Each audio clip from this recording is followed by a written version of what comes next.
हरी जय जय राम कृष्ण हरी जय जय राम कृष्ण जय जय राम कृष्ण हरी जय जय राम कृष्ण हरी जय जय राम कृष्ण हरी जय जय राम कृष्ण जय जय राम कृष्ण हरी जय जय राम कृष्ण हरी जय राम कृष्ण जय जय राम कृष्ण हरी जय राम कृष्ण जय जय राम कृष्ण हरी जय जय राम कृष्ण हरे हरे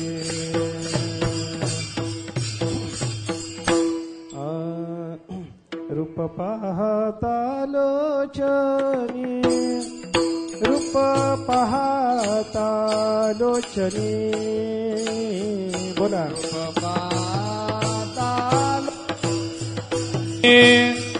रूप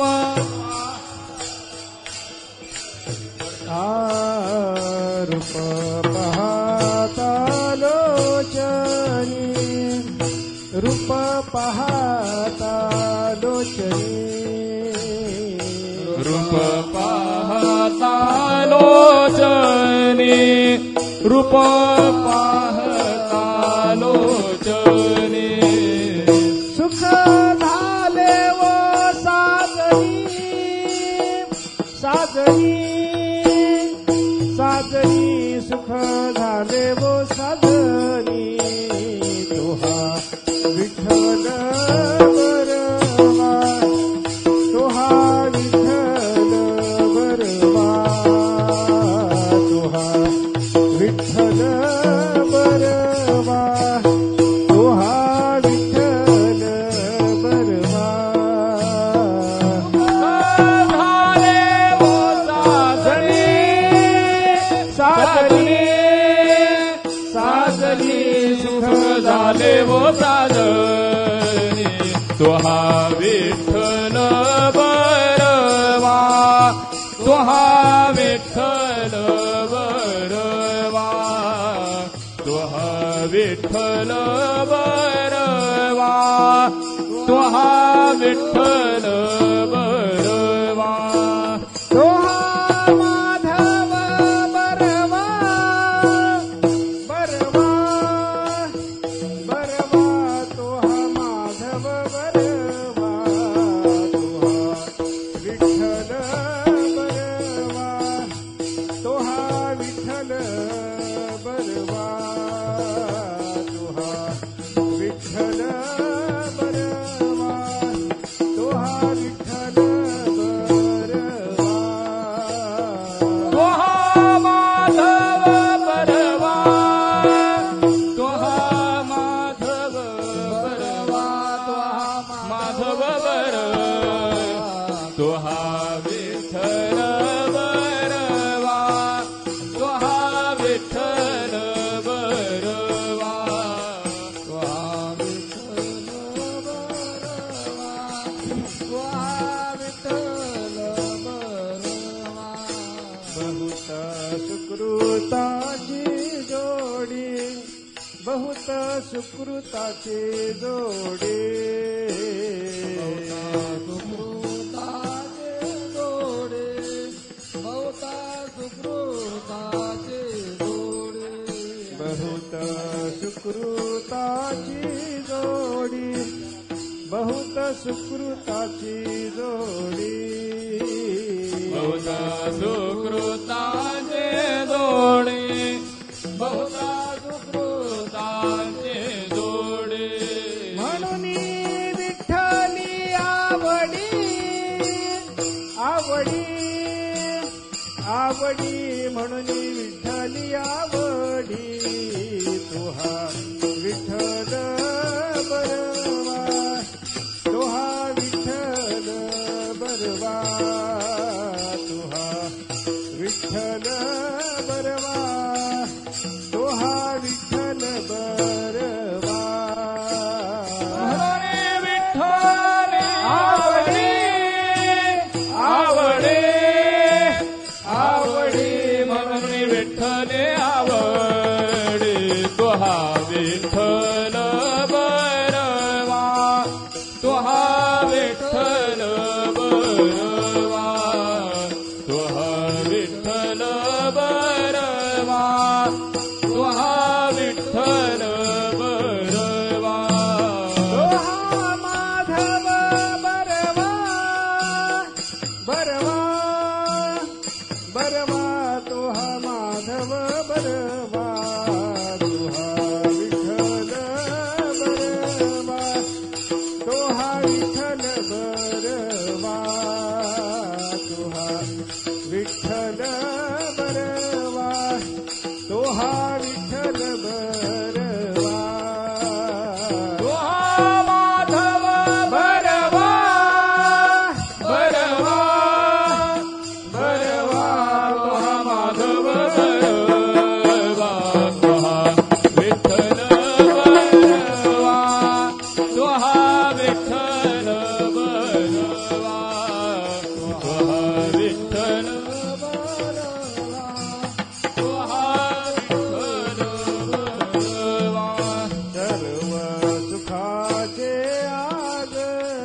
सर्व सुखाचे आगर सर्व सुखाचे आगर सर्व सुखाचे आगर सर्व सुखाचे आगर सर्व सुखाचे आगर सर्व सुखाचे आगर सर्व सुखाचे आगर बापर खुमा देवीवर देवीवर देवीवर देवी बापर खुमा देवीवर तुहा विठ्ठल बरवा तुहा विठ्ठल बरवा तुहा विठ्ठल बरवा तुहा विठ्ठल बरवा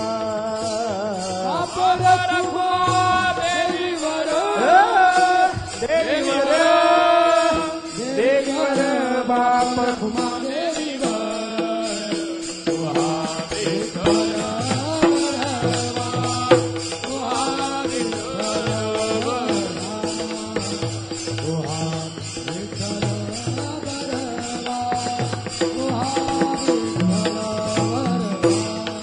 सर्व सुखाचे आगर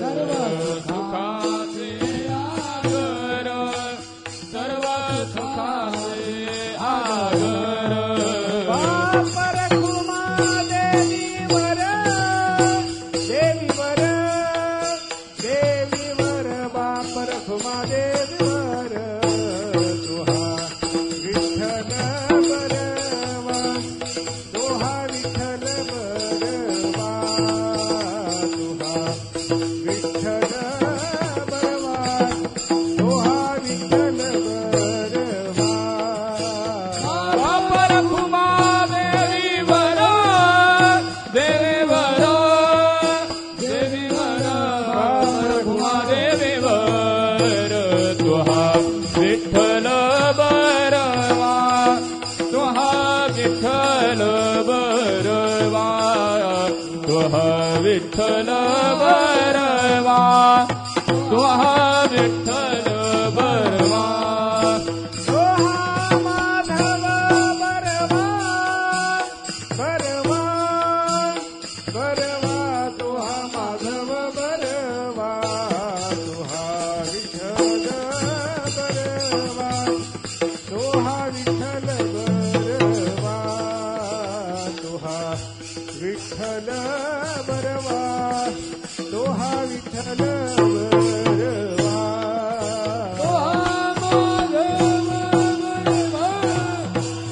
बरवा बरवा तुहा माधव बरवा तुहा विठ्ठल बरवा तुहा विठ्ठल बरवा तुहा विठ्ठल बरवा तुहा विठ्ठल बरवा जय राम कृष्ण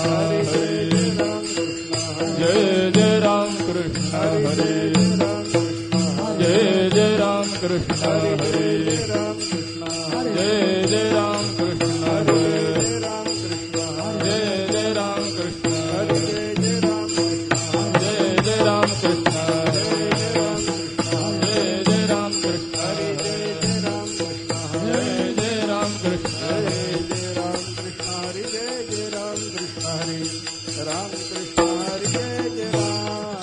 जय जय राम कृष्ण हरे जय जय राम कृष्ण हरे जय जय राम कृष्ण हरे जय जय राम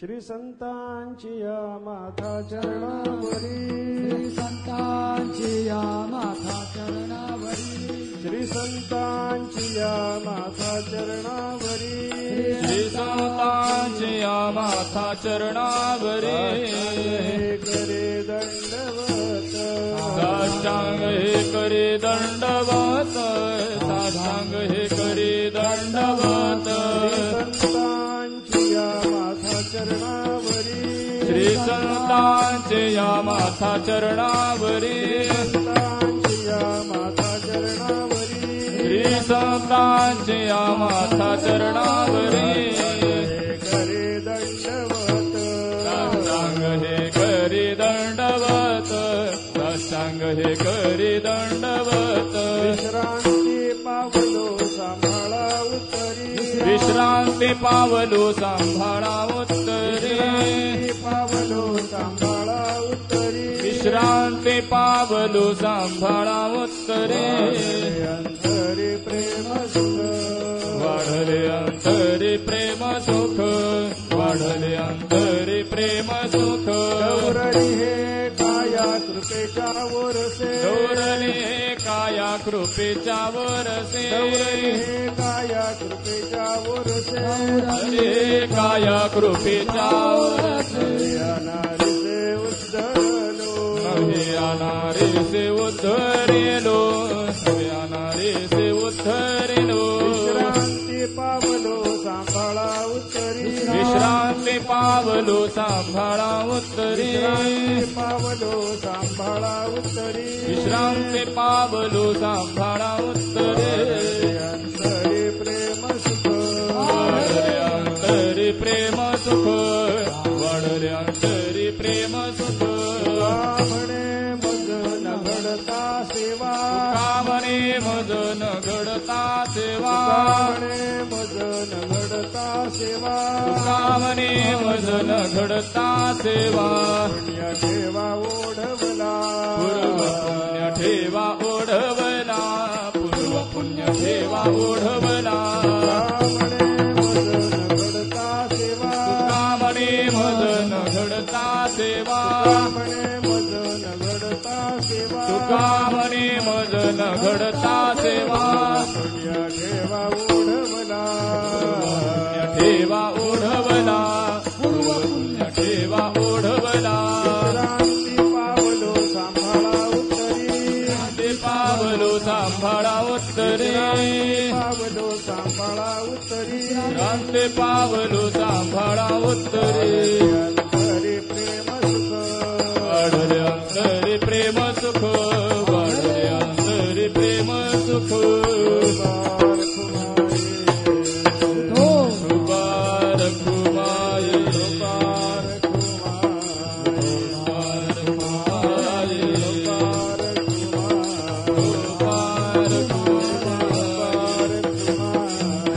खुमाये बार खुमाये सुबार खुमाये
श्री संतांचे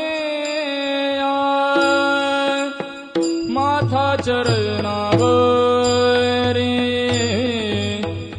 श्री संतांचे माता चरणावरी श्री संतांचे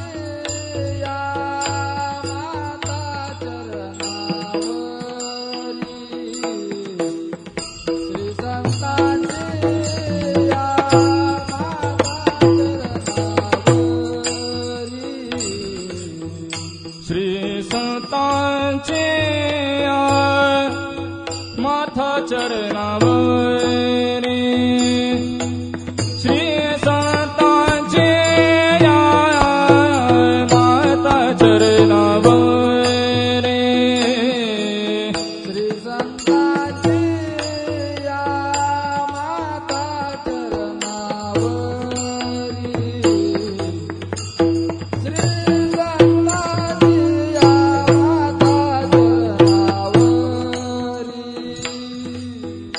साष्टांग है करी दंडवत साष्टांग है करी दंडवत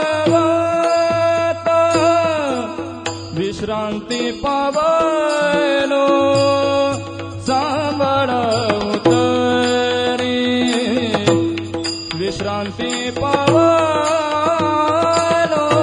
सांबळ उतरी साष्टांग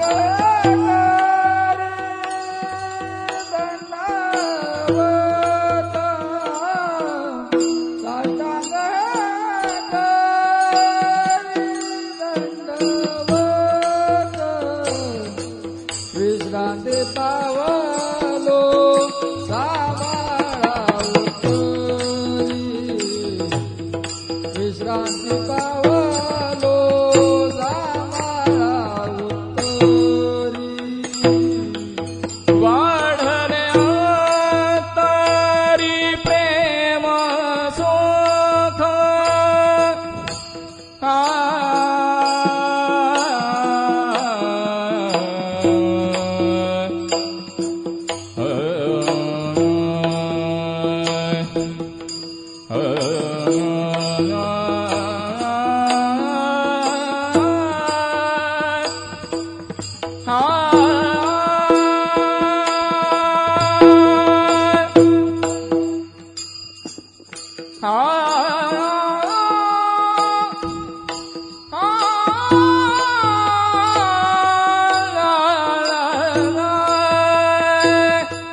वाढले अंतरी प्रेम सुख वाढले अंतरी प्रेम सुख वाढले अंतरी प्रेम सुख विश्रांति पावलो सांबळ उतरी विश्रांति पावलो सांबळ उतरी वाढले अंतरी प्रेम सुख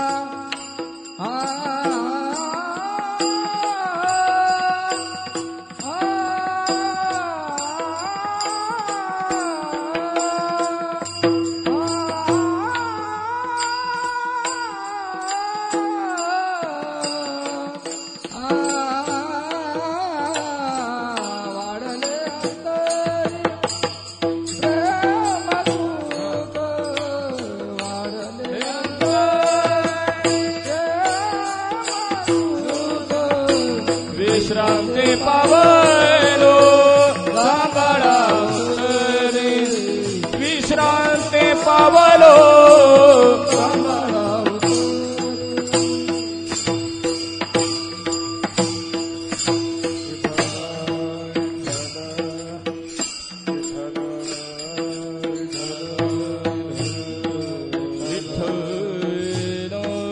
विठ्ठल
बोला पुंडली गवरदा हरी विठ्ठल श्री ज्ञानदेव तुकाराम सद्गुरु गुंडा महाराज की जय सद्गुरु हरी महाराज की जय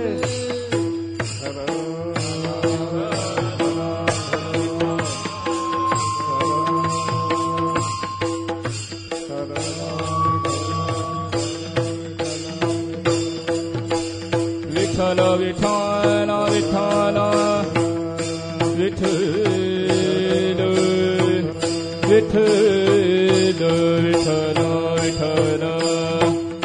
विठ्ठल विठ्ठल विठ्ठल विठ्ठल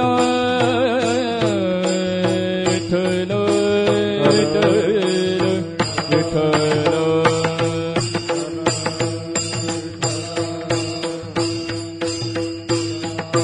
विठ्ठल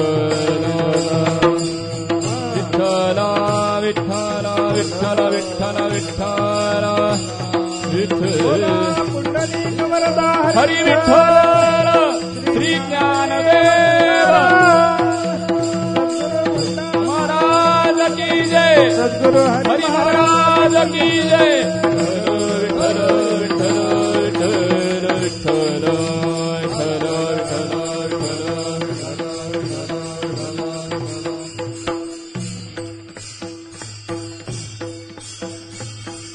श्री संतांची या माथा चरणावरी श्री संतांची या माथा चरणावरी साष्टांग हे करी दंडवत विश्रांती पावल सांभाळा उत्तरी वाढले अंतरी प्रेम सुख डवरली हे काया कृपेच्या उरसे नव्हे अनारिसे उद्धारलो विश्रांती पावल सांभाळा उत्तरी वाढले अंतरी प्रेम सुख तुका म्हणे मज न घडता सेवा तुका म्हणे मज न घडता सेवा पूर्व पुण्य ठेवा उढवला विश्रांती पावलो सांभाळा उत्तरी वाढले अंतरी प्रेम सुख विठ्ठल विठ्ठल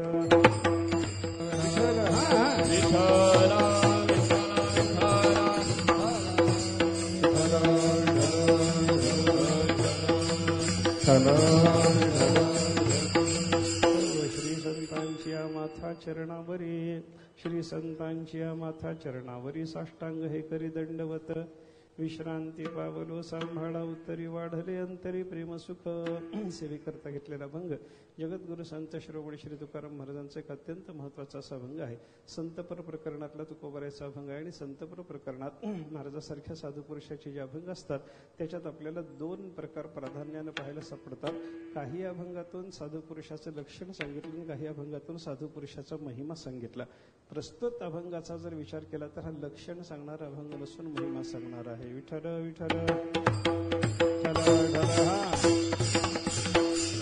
महिमा सांगतो याचा अर्थ साधू पुरुषाला नमस्कार केला म्हणजे त्याच्यातून आपल्याला जी फलश्रुती पदरात पडणार आहे त्या फलश्रुतीचं वर्णन करून संताचा महिमाच एका पद्धतीनं तुकाराम महाराजांनी इथं आपल्याला सांगितला.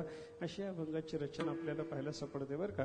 महाराजांनी काय सांगितलं इथं दोन गोष्टी महाराजांनी सांगितलेल्या आपल्याला पाहायला सापडतात.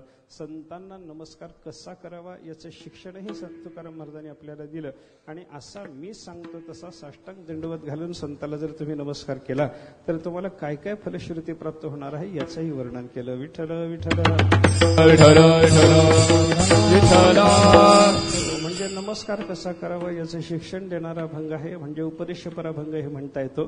आणि नमस्काराची फलश्रुती सांगून संतांच्या नमस्कारातून संतांना केलेल्या नमस्कारातून आपल्या पदरात पडणारं फल वर्णन करून सांगितलेलं असल्यामुळं संताचा महिमा सांगणारा अभंग असंही म्हणता येतं आपल्याला बरं का. साधू पुरुषाला नमस्कार करावा त्याच्यातून तुम्हाला विश्रांती प्राप्त होईल वगैरे वगैरे हे सगळं फलश्रुतीचं चिंतन तुकाराम महाराजांनी या ठिकाणी सांगितलं. ते संताला केलेल्या नमस्काराच्या फलश्रुतीचं वर्णन आहे असं आपल्याला इथे चिंतन करावं लागतं बरं का. आता नमस्काराचा विषय जर आपण पाहायला लागलो नमस्कार करणं हा एक शिष्टाचार आहे. कोणतीही जात असो कोणताही धर्म असो कोणताही पंथ असो कोणताही देश असो सगळीकडे नमस्कार केला जातो बरं का. माणसं एकमेकाला भेटली की नमस्कार करतात आणि एकमेकापासून सगळा व्यवहार झाल्याच्या नंतर वियुक्त होताना सुद्धा एकमेकाला नमस्कार केल्याशिवाय बाजूला होत नाही असा शिष्टाचार जगामध्ये आपल्याला पाहायला सापडतो बरं का. नमस्काराचा वाचक शब्द प्रत्येकाचा वेगळा असेल आणि नमस्काराकरता केली जाणारी क्रिया सुद्धा प्रत्येकाची वेगळी असेल पण नमस्कार करणं हा शिष्टाचार सगळेच पाळतात. विठ्ठल विठ्ठल विठ्ठल विठ्ठल विठ्ठल जाती भेदानं भेदानं, संप्रदाय भेदानं, देशभेदानं बरं का असं नमस्काराचा वाचक शब्द बदललेला आपल्याला पाहायला सापडतो. कोणी नमस्कार म्हणतो, कोणी रामराम म्हणतो, कोणी जय हरी म्हणतो, कोणी रामकृष्ण हरी म्हणतो. पण सगळ्यातून काय सांगायचं काय असतं, माझा तुम्हाला नमस्कार असो हीच भावना व्यक्त करायची असते बरं का. वाचक शब्द बदलला आणि करायची जी क्रिया आहे ती सुद्धा प्रत्येकाची बदललेली आपल्याला पाहायला सापडते. कोणी हात जोडून नमस्कार करतो, कोणी एका हाताने नमस्कार करतो. एका हाताने नमस्कार करायला आपल्याला शास्त्राची परवानगी नाही. एका हाताने नमस्कार केला की आपल्याजवळ असलेलं सगळं पुण्य संपतं म्हणे. विठ्ठल विठ्ठल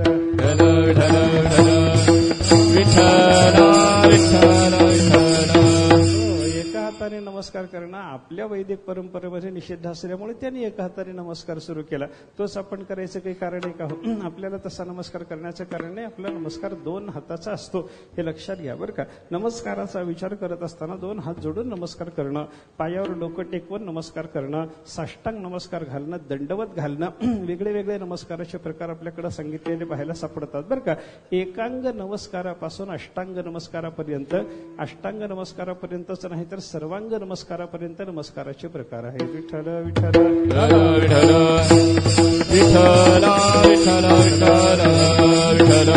नमस्कार कोणाला केला जातो याचा जर विचार आपण केला तर आपल्याला भेटलेल्या माणसावर नमस्काराचा प्रकार अवलंबून आहे असं आपल्याला लक्षात घ्यावं लागेल बरं का.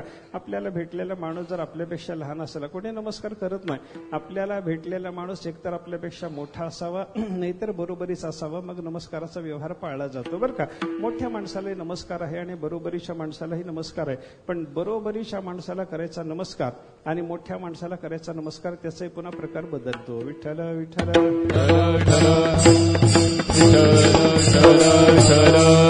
बरोबरीचा आपला मित्र वगैरे आपल्याला कोणी रस्त्यानं जाता जाता भेटला, आपल्याला त्याला नमस्कार करणं भाग असतं की नाही. पण मित्राला नमस्कार करत असताना तो बरोबरीचा असल्यामुळं आपण त्याला नमस्कार कसा करतो, नमस्कार हो, राम राम हो, रामकृष्ण हरी एवढं म्हणलं, जय हरी असं म्हणलं आणि हात जोडले नुसते की आपला त्याचा नमस्कार झाला. त्यालाही त्याच्यात समाधान असतं, तोही तसाच नमस्कार करतो, तेव्हा आपल्याला समाधान मानावं लागतं. म्हणजे बरोबरीच्या माणसाला करायचा नमस्कार हा वेगळा आहे. आणि मोठ्या माणसाला, आपल्यापेक्षा समजा मोठा माणूस रस्त्यानं जाताना भेटला, आपला मित्र भेटला होता तेव्हा आपण त्याला नमस्कार केला असा हात जोडून, आणि आपला बाप समोरून येताना भेटला, बरेच दिवसानंतर गावून आलेला बाप आपल्याला जर डोळ्याला दिसला तर आपण त्या बाबाला सुद्धा बाबा नमस्कार असा जर नमस्कार करायला लागलं तर त्याला शहाणा म्हणत नाहीत, महामूर्ख म्हणतात. विठ्ठल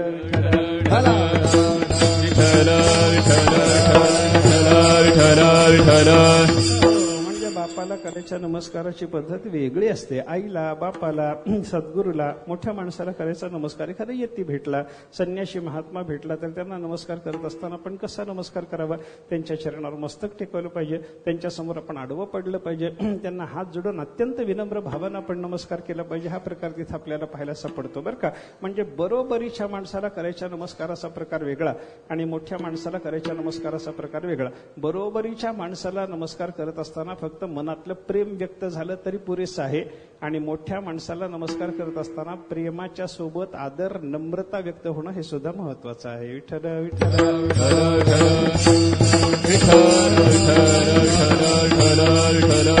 नुसता हात जोडून नमस्कार केला तर त्याच्यामध्ये प्रेम व्यक्त झालं, सौहार्द व्यक्त झालेलं आपल्याला पाहायला सापडतं, सुहृद भाव त्याच्यातून व्यक्त होतो.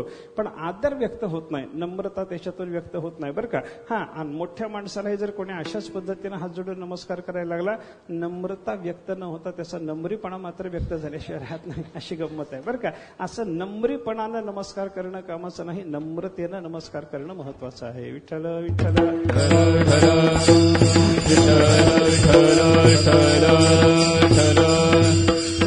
मोठा माणूस भेटल्याच्या नंतर त्याला करायचा नमस्काराचा प्रकार बदलला. त्याच्यामध्ये नम्रता पाहिजे, आस्था पाहिजे, आदर भावना पाहिजे, असाच नमस्कार. ह्या सगळ्याच्या सगळ्या अंतःकरणातल्या भावनाची अभिव्यक्ती होण्याकरता जी करायची क्रिया असते त्याच क्रियाला नमस्कार असं म्हणतात. म्हणून आपल्याकडे नमस्काराची व्याख्या सांगत असताना न्याय परिष्कृत पद्धतीने अशी व्याख्या सांगितली पहा. स्वनिष्ठ निकृष्टता द्योतनपूर्वक परनिष्ठ उत्कृष्टता द्योतनानुकूल व्यापार विशेष नमस्कार, ही नमस्काराची व्याख्या आहे. नमस्कार नमस्कार म्हणजे काय, स्वनिष्ठ निकृष्टता, आपल्या ठिकाणी असलेली निकृष्टता म्हणजे आपला लहानपणा द्योतनपूर्वक तो दाखवायचा आणि त्याच्यासोबत काय करायचं, परनिष्ठ उत्कृष्टता, समोरच्या माणसाच्या ठिकाणची उत्कृष्टता दाखवण्याकरता करायची जी क्रिया तिला म्हणतात नमस्कार. म्हणजे थोडक्यात सांगायचं जर झालं तर मी फार लहान आहे आणि तुम्ही फार मोठे आहात असं मोठ्या माणसाला व्यक्त करण्याकरता जी क्रिया करायची असते तिचं नाव नमस्कार आहे. विठ्ठल विठ्ठल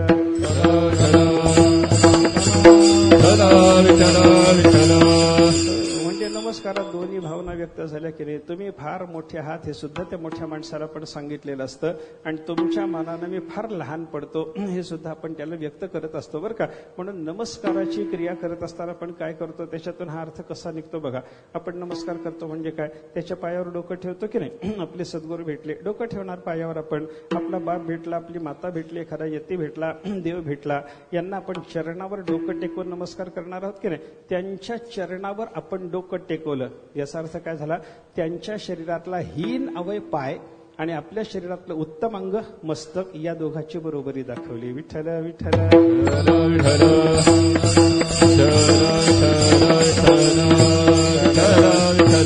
म्हणजे केलं काय आपण, त्यांचे पाय आणि आपलं मस्तक या दोघांची बरोबरी दाखवली. फार झालं तर तुमच्या सगळ्याच शरीरामध्ये हीन असलेला अवयव जे चरण, त्यांची तुलना माझ्या अंगामध्ये सर्वात उत्तम असलेल्या मस्तकाची त्याची तुलना होण्याची शक्यता आहे. बाबा तुमचे चरण आणि माझं मस्तक अशा पद्धतीचं आपण जर त्याच्यासमोर काही भावना व्यक्त करण्याचा प्रयत्न केलेला असेल तर त्याच्यात काय सांगितलं आपण त्याला, तुम्ही फार मोठे आहात की तुमचे चरण आणि मी एवढा लहान आहे की माझं मस्तक तुमच्या चरणाच्या बरोबरीचं आहे. याचा अर्थ काय झाला, आपण मोठे आहात हेही त्याच्यातून व्यक्त झालं आणि मी फार लहान आहे हेही त्याच्यातून व्यक्त झालं. म्हणून स्वतःचा लहानपणा सांगून समोरच्या व्यक्तीचा मोठेपणा सांगण्याकरता केली जाणारी क्रिया तिचं नाव आहे नमस्कार करणं. विठ्ठल विठ्ठल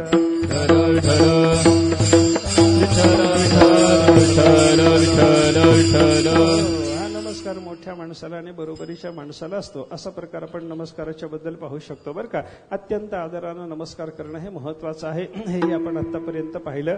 आदर व्यक्त झाला पाहिजे, आस्था व्यक्त झाली पाहिजे, अंतःकरणातली पराकोटीची श्रद्धायुक्त भक्ती प्रैश्वर अशा पद्धतीची भावना ती व्यक्त करण्याकरता म्हणून ही नमस्कार नावाची क्रिया आपल्याला करावी लागते.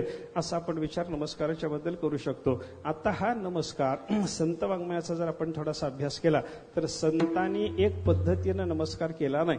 काही 2-3 पद्धतीचे तुकाराम महाराजांचे नमस्कार आपल्याला सांगता येतात बरं का.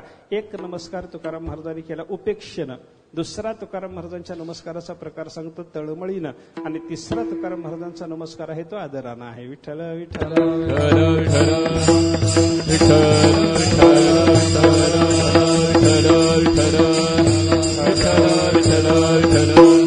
तुकाराम महाराजांचा एक पहिला नमस्कार आपल्याला पाहायचा उपेक्षेचा नमस्कार. म्हणजे जाऊ द्या बाबा भेटलाय नमस्कार करावा लागतो म्हणून काही लोकांना आपल्याला बिगार टाळण्याकरता नमस्कार करावा लागतो. तो उपेक्षेचा नमस्कार असतो बरं का. आपण समजा गावातून निघालो, रस्त्यानं चाललो, आपण गावातला एक मोठा माणूस आपल्याला भेटला, प्रतिष्ठित माणूस भेटला. त्याला संप्रदायाचा संबंध नाही, त्याला संताचा संबंध नाही, त्याला दारूशिवाय जमत नाही, पण तो मोठ्यानं गावातला, त्याला नमस्कार केल्याशिवाय भागत नाही. म्हणून रस्त्यानं जाता जाता तो डोळ्याला दिसला की आपल्याला हात जोडणं भाग आहे की नाही.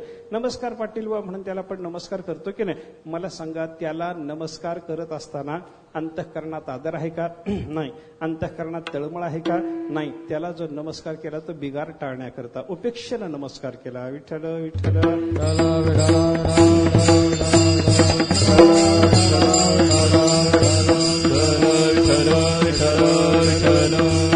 तुकाराम महाराज सुद्धा असं बिगारीनं नमस्कार काही लोकांना करतात बरं का. संसाराच्या दृष्टीनं संबंधात असलेला एखादा माणूस भेटला, ज्याचं चित्त शुद्ध नाही असा एखादा माणूस भेटला, त्याला नमस्कार करणं भाग आहे व्यवहारात. म्हणून महाराज जर नमस्कार करत असतील, तुका म्हणे तया नमन बाह्यात्कारी, तुका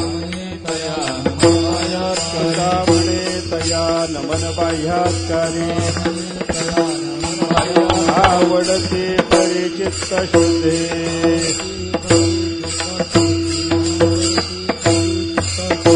तुका म्हणे तया नमन बाह्यात्कारी, तुका म्हणे तया नमन बाह्यात्कारी, तुका म्हणे तया नमन बाह्यात्कारी, तुका म्हणे तया नमन बाह्यात्कारी, आवडती परी चित्त शुद्धे, आवडती परी चित्त शुद्धे, सर्वे तेरे चित्त शुद्धे, तुका म्हणे तया नमन दृष्टीनं बाह्यातकारी आवडती परी चित्तशुद्धी. एखाद्या संसाराच्या दृष्टीनं संबंधातला माणूस भेटला, महाराज म्हणतात तया नमन, त्याला आमचा नमस्कार आहे. पण तो नमस्कार कसा? बाह्यातकारी.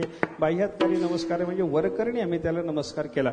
शरीरानं नमस्काराची क्रिया केली, वाणीनं नमस्कार म्हणून आम्ही त्याला बोलू नाही गेलो, पण आमच्या अंतःकरणामध्ये त्या माणसाला नमस्कार करण्याची भावना नाही. मग आवडीनं नमस्कार कोणाला करता?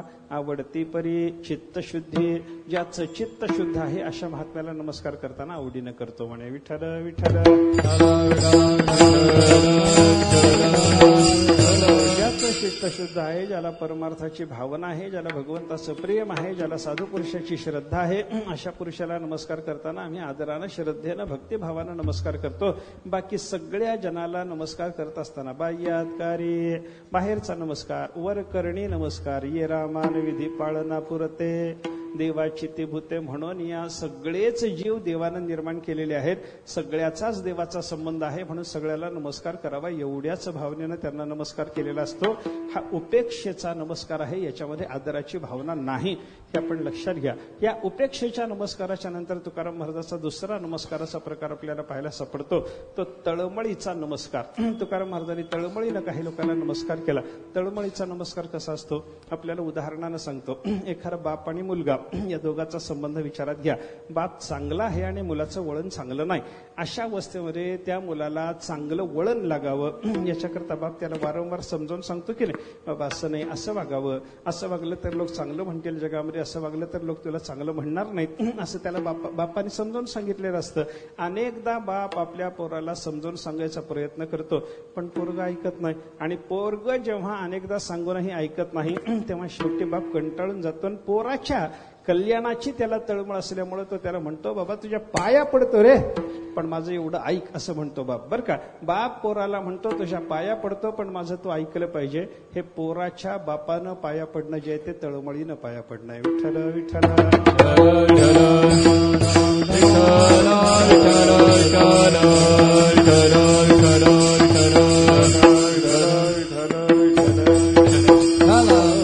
काही लोकांना तुकाराम महाराजांसारख्या साधू पुरुषांनी तळमळीनं नमस्कार केलेला आपल्याला पाहायला सापडतो. बापाने पोराच्या कल्याणाच्या भावनेनं त्याला समजावून सांगताना त्यांना ऐकावं या भावनेनं त्याला जर नमस्कार केलेला असेल तर त्याच्यात जशी तळमळीची भावना आहे, तसं तुम्हाला आम्हाला संत महात्मे कल्याणाचं साधन अनेकदा सांगतात.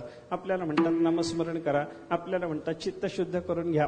आपली ऐकायची तयारी नाही, आपण चित्त शुद्ध करायलाही तयार नाही आणि आपण नामस्मरणालाही तयार नाही.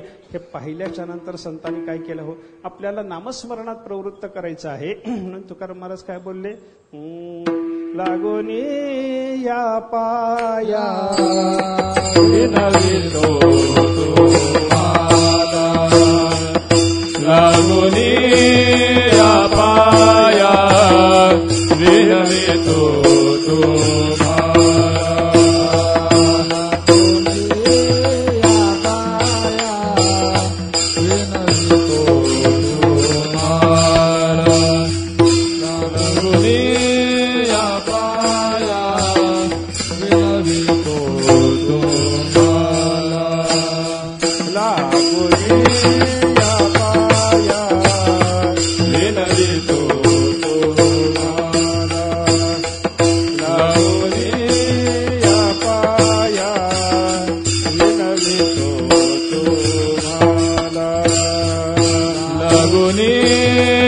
पाया विनवितो तुम्हाला, लगुनी या पाया विनवितो तुम्हाला. करे टाळी बोला, करे टाळी बोला, करे टाळी बोला, करे टाळी बोला, करे टाळी बोला, करे टाळी बोला, मुखे नाम विठ्ठल विठ्ठल म्हणावे वेळा, विठ्ठल विठ्ठल म्हणावे वेळा. करे टाळी बोला, करे टाळी बोला, करे टाळी बोला,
काळी बोला मुखी नाम. तुकाराम महाराज सारखे साधू पुरुष आपल्याला आधी सांगतात भगवंताचं नामस्मरण करा. हरिमुखे म्हणा, हरिमुखे म्हणा, पुण्याची गणना कोण करी.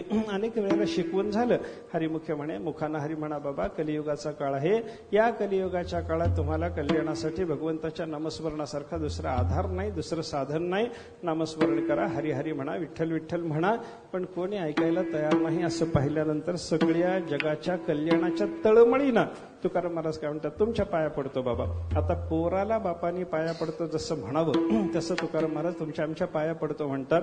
महाराजांनी नमस्कार करावा अशी योग्यता नसताना सुद्धा महाराज जो आपल्याला नमस्कार करायला तयार झाले, आपल्या कल्याणाच्या तळमळीनं केलेला तो नमस्कार आहे म्हणावं लागतं. विठ्ठल विठ्ठल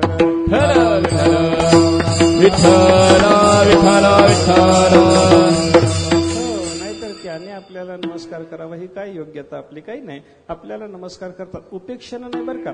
आपल्याला कल्याणाचं साधन सांगत असताना तुकाराम महाराजांनी केलेला नमस्कार उपेक्षेचा नाही. ज्याचं चित्त शुद्ध नाही अशा मनुष्याला केलेला नमस्कार उपेक्षेचा असेल.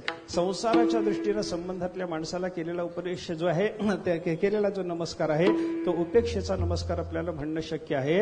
पण जो नामस्मरण करा, ज्याने नामस्मरण करावं असं तुकाराम महाराजांचं मन आहे, त्यांच्या मनात आहे की बाबा या माणसानं नामस्मरण करावं, यानं चित्त शुद्ध करून घ्यावं, त्याला जर महाराज पाया पडायला जातील, त्याला जर नमस्कार करायला जातील तर त्याच्यात उपेक्षा नाही, तळमळ आहे.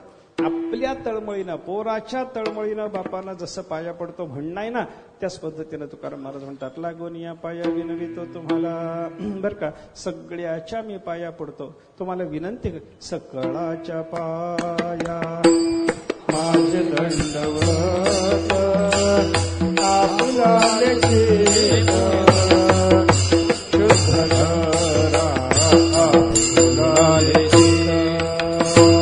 सकळाच्या पाया माझे दंडवत आपुलाले तीर्थ शुद्ध करा.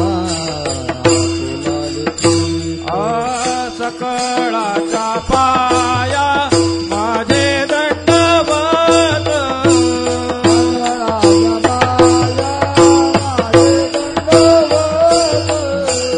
सकळाच्या पाया माझे दंडवत सकळाच्या पाया माझे दंडवत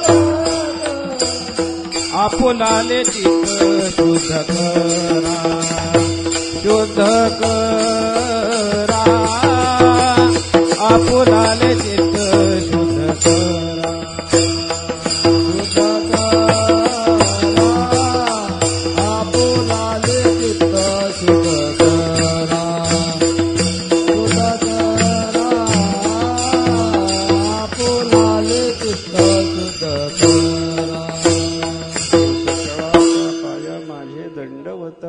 तुकाराम महाराजांनी सगळ्या जीवांना सांगितलं, बाबांनो परमार्थ करण्याकरता चित्त शुद्ध पाहिजे रे. अंतःकरण शुद्ध करून घ्या, मग परमार्थाला लागा. अंतःकरण शुद्धीचं परमार्थामध्ये फार मोठं महत्व आहे. चित्त शुद्ध करा, चित्त शुद्ध करा, अंतःकरणातले विकार घालवा, अंतःकरणातला रजोगुण तमोगुण घालवा, असं सगळ्या जगाला अनेक वेळेला सांगून झालं. ऐकत नाहीत माणसं. असं पाहिलं की महाराज म्हणतात, सकळाच्या पाया माझे दंडवत. तुमच्या सगळ्याच्या पायाला माझा दंडवत आहे बाबा. एक काम करा, आपुलाले चित्त शुद्ध करा. आपलं आपण तुम्ही चित्त शुद्ध करून घ्या. हे महाराजांनी तिथं आपल्याला शिकवलेलं पाहायला सापडतं बरं का. म्हणजे आपलं चित्त शुद्ध व्हावं याच्याकरता आपल्याला जो उपदेश करायचा आहे, आपण नामस्मरणात प्रवृत्त व्हावं याच्याकरता जो उपदेश करायचा आहे संतांना, तो उपदेश आपण ऐकत नाही आणि तो ऐकल्याशिवाय आपलं कल्याण नाही. म्हणून तो उपदेश कसं का होईना, काही का होईना, काहीतरी करून आपल्याला तो उपदेश ऐकवण्याच्या निमित्तानं तुकाराम महाराजांसारखे संत महात्मे आपल्या पाया सुद्धा पडायला तयार झाले. याला म्हणतात तळमळीचा नमस्कार. विठ्ठल विठ्ठल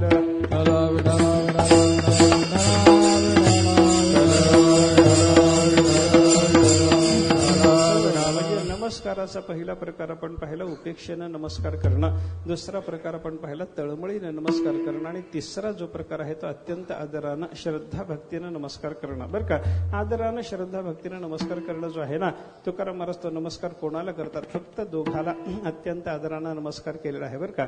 एक केला तर पांडुरंगाला, नाहीतर दुसरा संत महात्म्याला नमस्कार केला. पांडुरंगा करू सकळ प्रथम दुसरे चरण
चरण संताची या. तुकाराम महाराजांनी केलेला नमस्कार आदराचा नमस्कार. 100 चरणाचा अभंग रचून जगाला उपदेश तुकाराम महाराजांना करायचा होता.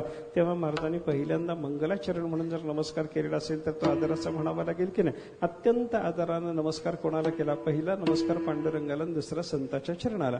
पहिला पांडुरंगाला आणि दुसरा संताच्या चरणाला नमस्कार करून माझं मंगल झालं या भावनेतून तुकाराम महाराज पुढे एवढा मोठा उपदेश करणार जर असतील तर या उपदेशाच्या आधी केलेल्या मंगलाचरणात केलेला नमस्कार हा नक्की आदराचा नमस्कार आहे, श्रद्धेचा भक्तीचा नमस्कार आहे असं आपल्याला म्हणता येतं बरं का. फक्त दोघाला आदरानं श्रद्धेनं नमस्कार केला, एक देवाला तरी नाही तर संताला तरी बरं का. देवाला नमस्कार करणं हे सुद्धा महत्वाचं आहे आणि संताला नमस्कार करणं हे सुद्धा महत्वाचं आहे. विठ्ठल विठ्ठल.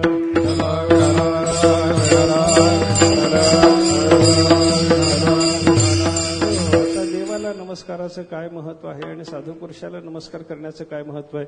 कारण या दोघाला तुकाराम महाराजांनी आदरानं श्रद्धेनं नमस्कार केला म्हणल्याच्या नंतर याही नमस्कारात महत्व आहे, त्याही नमस्कारात महत्व आहे असं आपल्याला म्हणावं लागेल. देवाला नमस्कार केला तो महत्वाचा का आणि संताला नमस्कार केला तो महत्वाचा का? याचं उत्तर जर आपल्याला पाहायचं झालं तर देवाला केलेला नमस्कार नवविधा भक्तीतली एक भक्ती आहे आणि संताला केलेला नमस्कार ज्ञानाच्या साधनातलं एक साधन आहे. विठ्ठल विठ्ठल.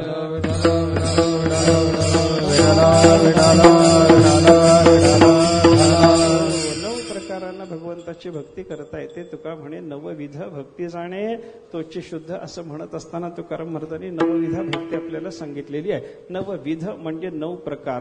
भक्तीचे 9 प्रकार मोठे आपल्याला पाहायला सापडतात. भागवतामध्ये ते भक्तीचे 9 प्रकार सांगितलेले आपल्याला पाहायला मिळतात बरं का. उद्धव त्या प्रल्हादाच्या बोलण्यामध्ये ते आपल्याला 9 प्रकार पाहायला सापडतात. श्रवणम, कीर्तनम, विष्णू स्मरणम, पादसेवनम, अर्चनम, वंदनम, दास्यम, सख्यम, आत्मनिवेदनम इति पुंसार्पिता विष्णू भक्तिश्चेन्नवलक्षणा क्रियते भगवत्यद्धा तन्मन्यधीतमुत्तमम. असं नवविधा भक्तीचं चिंतन करताना वेगवेगळे असे 9 प्रकार. भगवंताची भक्ती करायची म्हणजे काय करायचं? परमात्म्याच्या संबंधातलं श्रवण करा. कीर्तन भक्ती करायची म्हणजे काय? भगवंताच्या संबंधातलं गायन करा. देवाचे गुण गा, देवाचं नाम गा, देवाच्या लीला गा, ही कीर्तन भक्ती झाली. देवाचं नाम ऐका, देवाचे गुण ऐका आणि देवाच्या लीलाचं श्रवण करा, ही श्रवण भक्ती झाली बरं का. थोडं कमी देतात. श्रवणम, कीर्तनम, विष्णू स्मरणम, पादसेवनम अशा वेगळ्या वेगळ्या ज्या भक्ती आपल्याला पाहायला सापडतात त्याच्यात एक भक्तीचा प्रकार सांगितला वंदनम. वंदन म्हणजे परमात्म्याला नमस्कार करणं, ही सुद्धा मोठी भक्ती आहे. विठ्ठल विठ्ठल.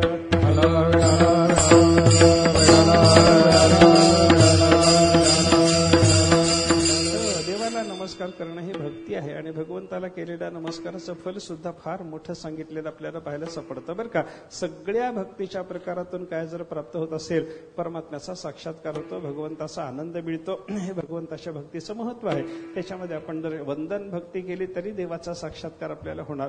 अनंत पुण्य आपल्या पदरामध्ये पडावं याच्याकरता वंदन भक्ती आपल्याला उपयोगी पडणार असं चिंतन आपल्याला पाहायला सापडतं बरं का. आणि देव एवढा मोठा आहे आपला की त्याला कोणीही नमस्कार करतो, कोणीही का नमस्कार करणार नाही असा प्रश्न अर्जुनाने उपस्थित केलाय. कस्माच्च ते ननमेरन महात्मन गरीयसे ब्रह्मणोप्यादि कर्त्रे. ब्रह्मदेवाचाही आदि करता असलेला हा परमात्मा असल्यामुळं या परमात्म्याला कोण बरं नमस्कार करणार नाही, कोण बरं नमस्कार करणार नाही हा अर्जुनाचा प्रश्न काय सांगतो? या देवाला सगळेच नमस्कार करतात. विठ्ठल विठ्ठल.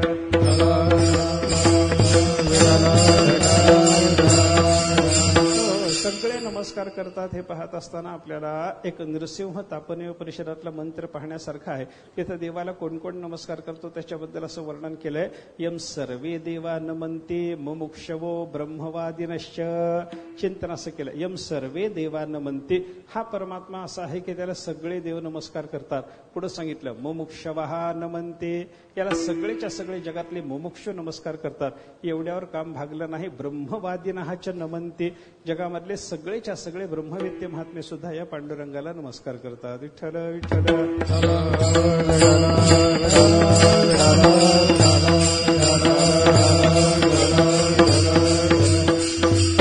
एवढं देवाचं महत्व आहे बरं का. त्याला त्याला सगळ्या देवांनी नमस्कार करावा हे पहिलं महत्व.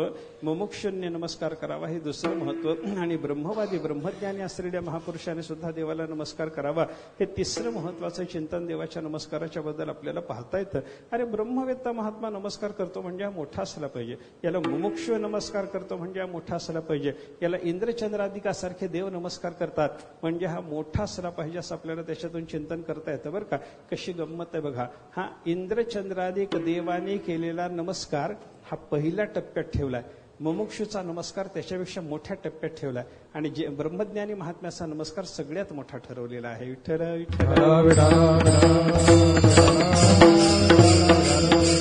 क्रम कसा सांगितला. यम सर्वे देवान म्हणते, पहिल्यांदा सांगितलं त्याला देव नमस्कार करतात, पुढं काय सांगितलं मुमुक्ष नमस्कार करतात, त्याच्या पुढं काय सांगितलं ब्रह्मज्ञानी नमस्कार करतात. ब्रह्मज्ञानी नमस्कार करतो हे सगळ्यात मोठं महत्व, मुमुक्ष नमस्कार करतो हे मध्यम महत्व आणि पहिलं महत्व कोणाला आलं देवाने नमस्कार करावा. अरे देव यांच्यापेक्षा लहान झाले का? जगातला कोणताही मुमुक्ष पुरुष त्याच्यापेक्षा देव लहान झाले का? तर शंकराचार्याने सांगितलं हो देव मुमुक्षपेक्षा लहानच आहेत, कारण देव विषयीच्या प्रकारात येतात. म्हणजे विठ्ठल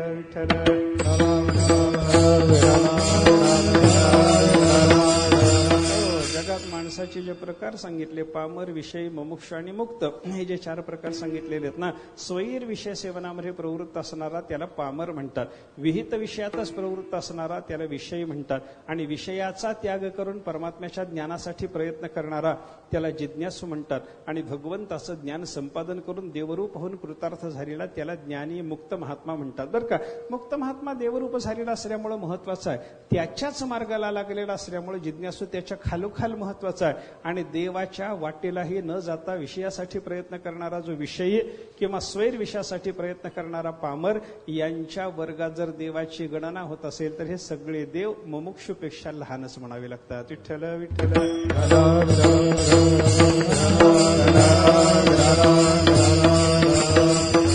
तुम्ही इंद्राचं चरित्र बघा, चंद्राचं चरित्र बघा, हे विषयांधाचं चरित्र आपल्याला पाहायला सापडतं की नाही. आहेत देवाच्या पदवीवर म्हणून त्यांना देव म्हणावं लागतं, आपण त्यांची भावना करावी लागते. देवान भावयतानेनं इथं त्या देवतांची भावना आपल्याला करायला सांगितलेली आहे, त्यांची सेवा आपल्याला करायला सांगितलेली. हे सगळं जरी खरं असलं तरी त्यांचं चरित्र विषयांधाचं आहे आणि विषयांधाचं चरित्र असल्यामुळं त्या देवांना विषयीच्या वर्गामध्ये आणावं लागतं आणि विषयीपेक्षा जिज्ञासू मुमुक्षू हा मोठा असल्यामुळं देवाचा नमस्कार म्हणजे विषयांधाचा नमस्कार असल्यामुळे तो पहिल्या वर्गातला आला आणि मुमुक्षूचा नमस्कार त्याच्या पुढच्या वर्गात आला आणि ब्रह्मज्ञानी महात्म्याचा सुद्धा पांडुरंगाला नमस्कार प्राप्त होतो.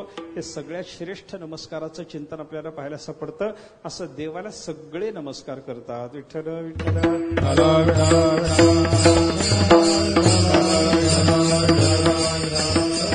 म्हणे गोजरिया विठोबा पाया पडू द्या. तुकाराम महाराजांसारख्या संतांनी सुद्धा देवाला देवा पाय जोडून ठेवा, आम्हाला तुमच्या चरणावर मस्तक टेकू द्या, आमचा नमस्कार तुम्ही घ्या, अशी जी विनंती केलेली पाहायला सापडते, देवाला नमस्कार केलेला पाहायला सापडतो. हा ब्रह्मवेत्या महात्म्याचा नमस्कार आहे. तुकाराम महाराज ज्ञानोबाऱ्यासारखे संत महात्मे पांडुरंगाला नमस्कार करतात, हा ब्रह्मवेत्याचा नमस्कार आहे. त्याच्या अलीकडच्या तुमच्या आमच्यासारख्या लोकांनी जर नमस्कार केला, विषयाचा त्याग करून परमार्थाला लागल्यावर जर नमस्कार केला तर तो जिज्ञासूचा नमस्कार म्हणा आणि विषयांधाचाही नमस्कार देवाला प्राप्त होतो, असं देवाचं महत्व सांगितलं. म्हणून अर्जुन म्हणला कस्माच्च ते ननमेरन महात्मन गरीयसे ब्रह्मणोपी आदि कर्त्रे. देवा तुम्ही गरीयान म्हणजे एवढे मोठे आहात, ब्रह्मदेवाचे सुद्धा आदि करता तुम्ही आहात आणि ब्रह्मदेवाचेही आदि करता तुम्ही असल्यामुळं ब्रह्मदेवापासून सगळं जग बाकीचं तुमच्यापेक्षा लहान आहे आणि सगळं जग तुमच्यापेक्षा लहान असल्यामुळे देवा सगळ्या जगातल्या सगळ्या लोकांनी तुम्हाला नमस्कार करावा ही तुमची योग्यता आहे. मग कोण तुम्हाला नमस्कार करणार नाही सांगा. विठ्ठल विठ्ठल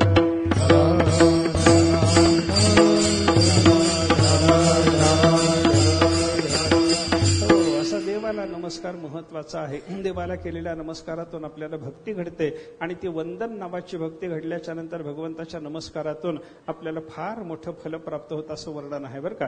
व्यास महर्षीने महाभारतामध्ये एक चिंतन असं सांगितलेलं आहे की भगवंताला पांडुरंगाला आपण एक नमस्कार केला, एकदा केलेला देवाला केलेला एक नमस्कार लक्षात घ्या, त्याची फलश्रुती काय आहे. व्यासमहर्षी सांगतात, एकोपि कृष्णस्य कृतः प्रणामः दशाश्वमेधावभृतेन तुल्यः दशाश्वमेधी पुनरेति जन्म कृष्ण प्रणामी न पुनर्भवाय. व्यासमहर्षींनी त्याच्यात असं चिंतन सांगितलंय, भगवंताला केलेला एक नमस्कार आपल्याला 10 अश्वमेध यज्ञ करून आपण अवभृत स्नान केल्याच्या नंतर जेवढं पुण्य मिळतं तेवढं पुण्य 10 अश्वमेध यज्ञाच्या अवभृत स्नानाचं जे पुण्य आहे तेवढं सगळं पुण्य पांडुरंगाला केलेल्या एका नमस्कारातून मिळतं म्हणे. विठ्ठल विठ्ठल.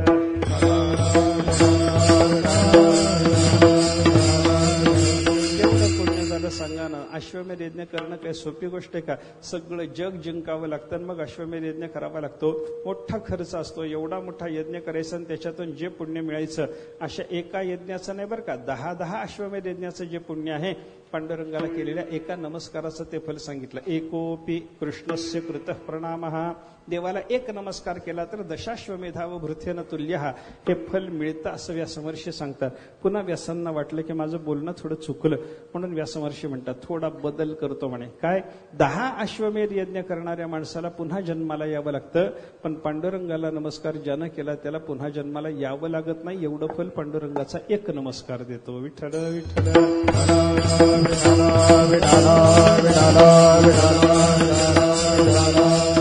असं भगवंताला नमस्कार करण्याचं फल असल्यामुळे देवाला नमस्कार करावा. देवाचा नमस्कार भक्तीत येतो आणि नवविधा भक्तीचा विचार सांगत असताना आपल्याला प्रत्येक भक्तीचा एक एक आचार्य सांगितला.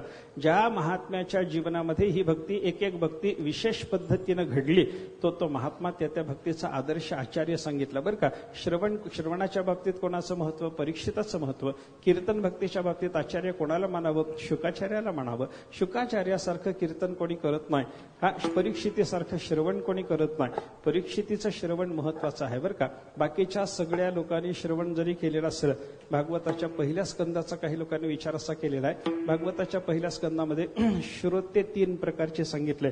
एक सूताच्या समोर असलेले शौनकादिक ऋषी आहेत, एक नारदाच्या समोर असलेले व्यासमहर्षी आहेत आणि शुकाचार्याच्या समोर असलेला एक परीक्षिती आहे. या तिघाचं श्रवण चालू आहे. शौनकादिक ऋषींचंही श्रवण चालू आहे.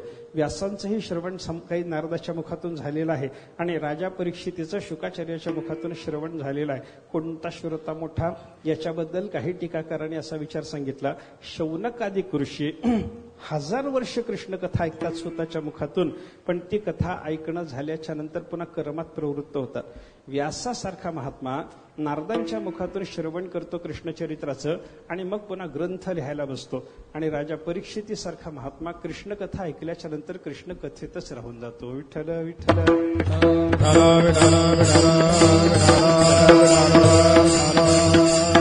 कोण मोठ्या सांगा ना. अरे कृष्ण कथा ऐकायची पुन्हा कर्मात यायचं, कृष्ण कथा ऐकायची पुन्हा ग्रंथ विस्तारात गुंतायचं आणि कृष्ण कथा ऐकायची कृष्ण कथेतच राहायचं. कोणाचं महत्व आहे सांगा? कृष्ण कथा ही कर्माच्या पुढची आहे. कृष्ण कथा ही ग्रंथ रचनेच्या पुढची आहे. कृष्ण कथा ही कृष्ण कथेसारखीच आहे, त्याच्यासारखं दुसरं साधन नाही. म्हणून कृष्ण कथा करून कर्मामध्ये येणारा त्याचं श्रवण महत्वाचं नाही. कृष्ण कथा करून ग्रंथ रचनेमध्ये येणारा त्याचं महत्व नाही. कृष्ण कथा करून कृष्ण कथेतच तल्लीन होऊन राहणारा राजा परीक्षिती असल्यामुळे श्रवणाच्या बाबतीत तो आचार्य सांगितला. विठ्ठल विठ्ठल.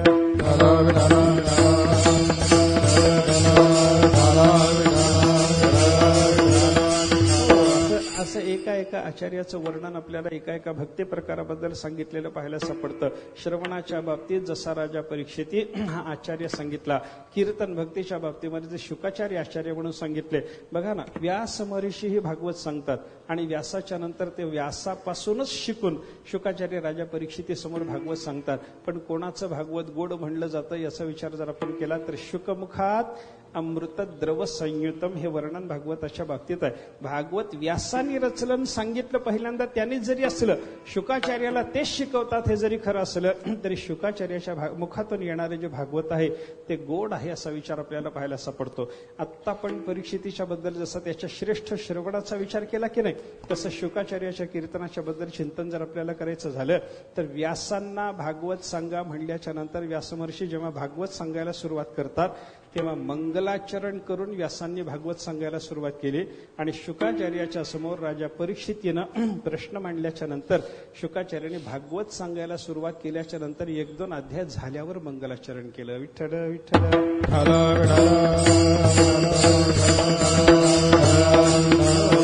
म्हणजे कृष्ण कथा सांगा म्हणल्याच्या नंतर सगळा मंगलाचरणाचा शिष्टाचार सांभाळून मग भागवत कथा सांगणं हे व्यासांनी केलं. आणि कृष्ण कथा सांगा म्हणल्याच्या बरोबर शिष्टाचाराचं सुद्धा, मंगलाचरणासारख्या शास्त्रीय शिष्टाचाराचं सुद्धा स्मरण न राहता ज्यांनी भागवताला सुरुवात केलेली आहे त्यांचं कीर्तन श्रेष्ठ ठरलं. विठ्ठल विठ्ठल.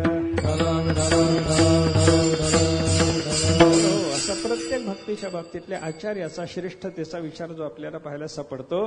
त्याच्यात वंदन भक्ती कोणाची महत्वाची. आपल्याला इथं आता सध्या जे चिंतन करायचे मला श्रवणम कीर्तनम विष्णुस्मरणम पादसेवनम वगैरे वगैरे कोणत्या भक्ती प्रकाराचा आत्ता काही मला विचार करायचं कारण नाही. फक्त श्रेष्ठता कशी असते त्या बाबतीत त्या भक्तीच्या प्रकाराच्या बद्दल त्या महात्म्याला आचार्य म्हणायचं काय कारण आहे हे आपल्याला लक्षात यावं याच्याकरता 1-2 आचार्याचा विचार मी सांगितला. आपल्याला वंदन भक्तीचा विचार करायचा आहे. वंदन भक्तीच्या बाबतीमध्ये कोण आचार्य मानला जात? अक्रूरस्त्वभिवंदने. भगवंताला नमस्कार करण्याच्या बाबतीमध्ये अक्रूरासारखा दुसरा महात्मा आपल्याला पाहायला सापडत नाही. विठ्ठल विठ्ठल.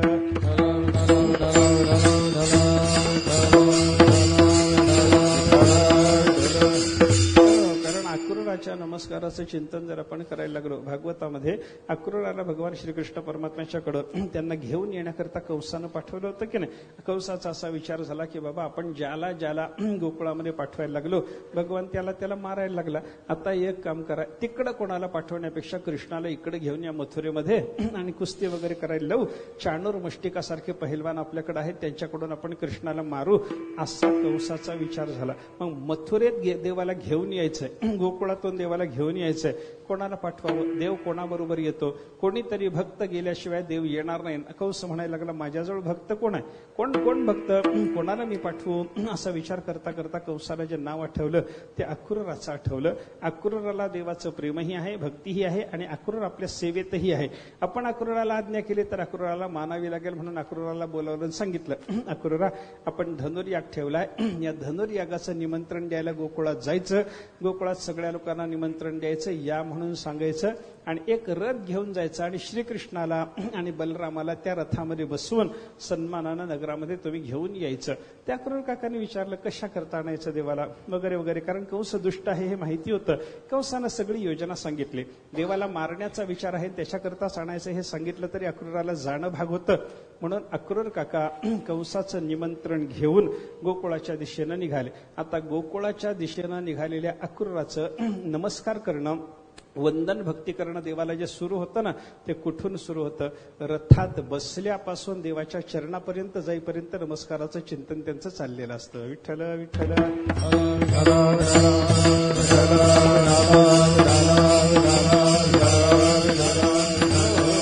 रथात बसून अक्रूर काका जेव्हा अक्रूर काका गोकुळाच्या दिशेनं निघाले तेव्हा मथुरेतून गोकुळात जायला निघालेल्या अक्रूराने रथारूढ झाल्याबरोबर मनामध्ये विचार करायला सुरुवात केली. तो देवाच्या चरणाला नमस्कार करण्याचाच विचार त्यांचा होता. आज मी जाणार आहे म्हणे, गोकुळामध्ये जाणार आहे, मला भगवंताला नमस्कार करायला मिळणार आहे. देवाला नमस्कार केला नाही, नमस्काराचा विचार चालू आहे. मला तिथं गेल्यावर देवाला नमस्कार करायला मिळणार आहे आणि देवाला नमस्कार करायला मिळणार म्हणजे माझं सगळं पाप संपलं, माझं सगळं पुण्य उदयाला आलं म्हणतात अक्रूर. विठ्ठल विठ्ठल. नमस्कार केल्यावर पाप जाईल असं म्हणत नाहीत. नमस्कार करायला मिळणार आहे म्हणजे माझं पाप गेलेलं आहे.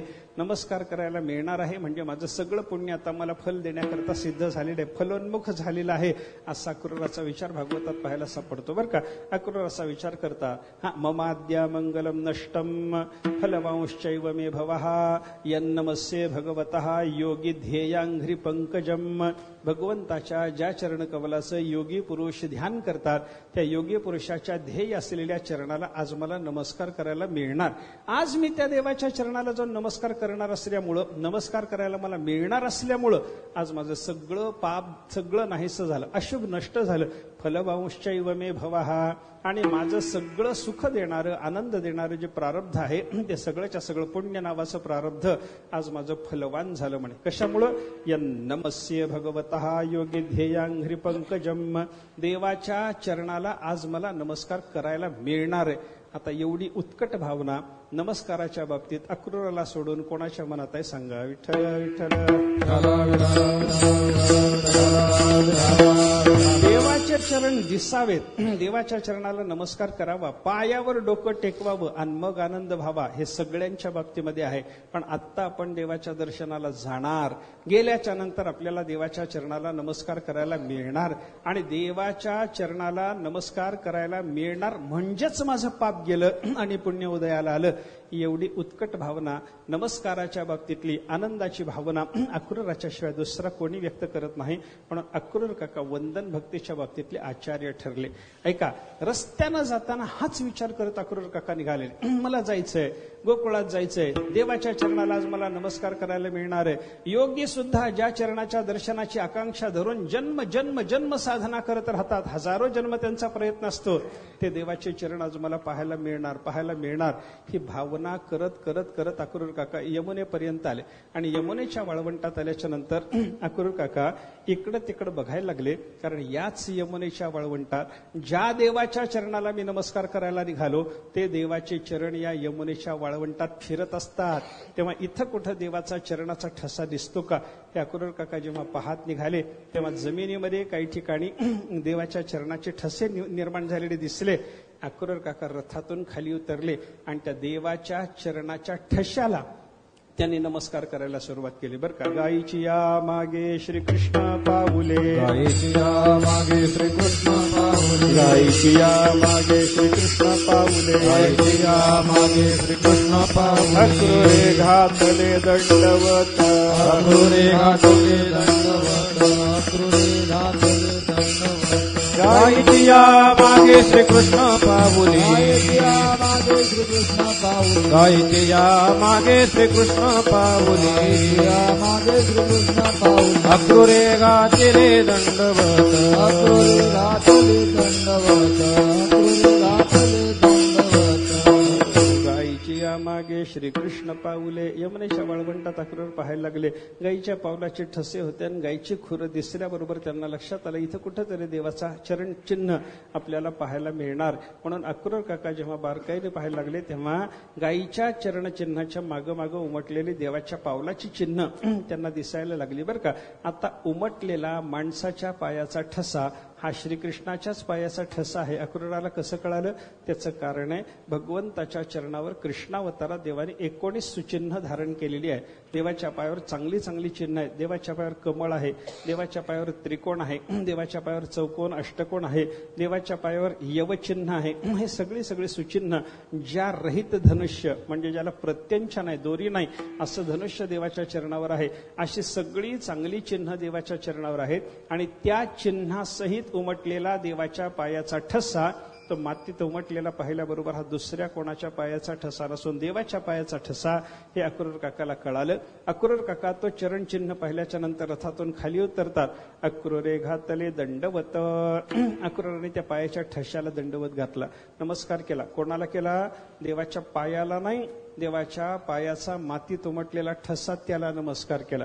बरं, नमस्कार करून अक्रूर काका गप्प बसले नाहीत. करुणी वंदन घाली लोटांगण, करुणी वंदन घाली लोटांगण, करुणी वंदन घाली लोटांगण, करुणी वंदन घाली लोटांगण. स्वानंदे निमग्न झाला तेणे, स्वानंदे निमग्न झाला तेणे. करुणी वंदन घाली लोटांगण, स्वानंदे निमग्न झाला तेणे, स्वानंदे निमग्न झाला तेणे.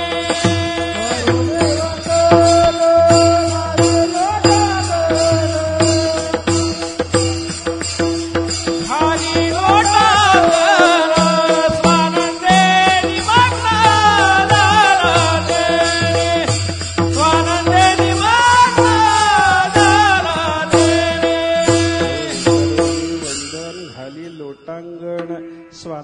निमग्न झाला त्याने अक्रूराने काय केलं, त्या चरणचिन्हाला नमस्कार केला पहिल्यांदा. पुढं काय केलं, वंदन करून लोटांगण घातलं. लोटांगण घातलं म्हणजे त्या पायाच्या ठस्यामध्ये अक्रूर काका लोळायला लागले.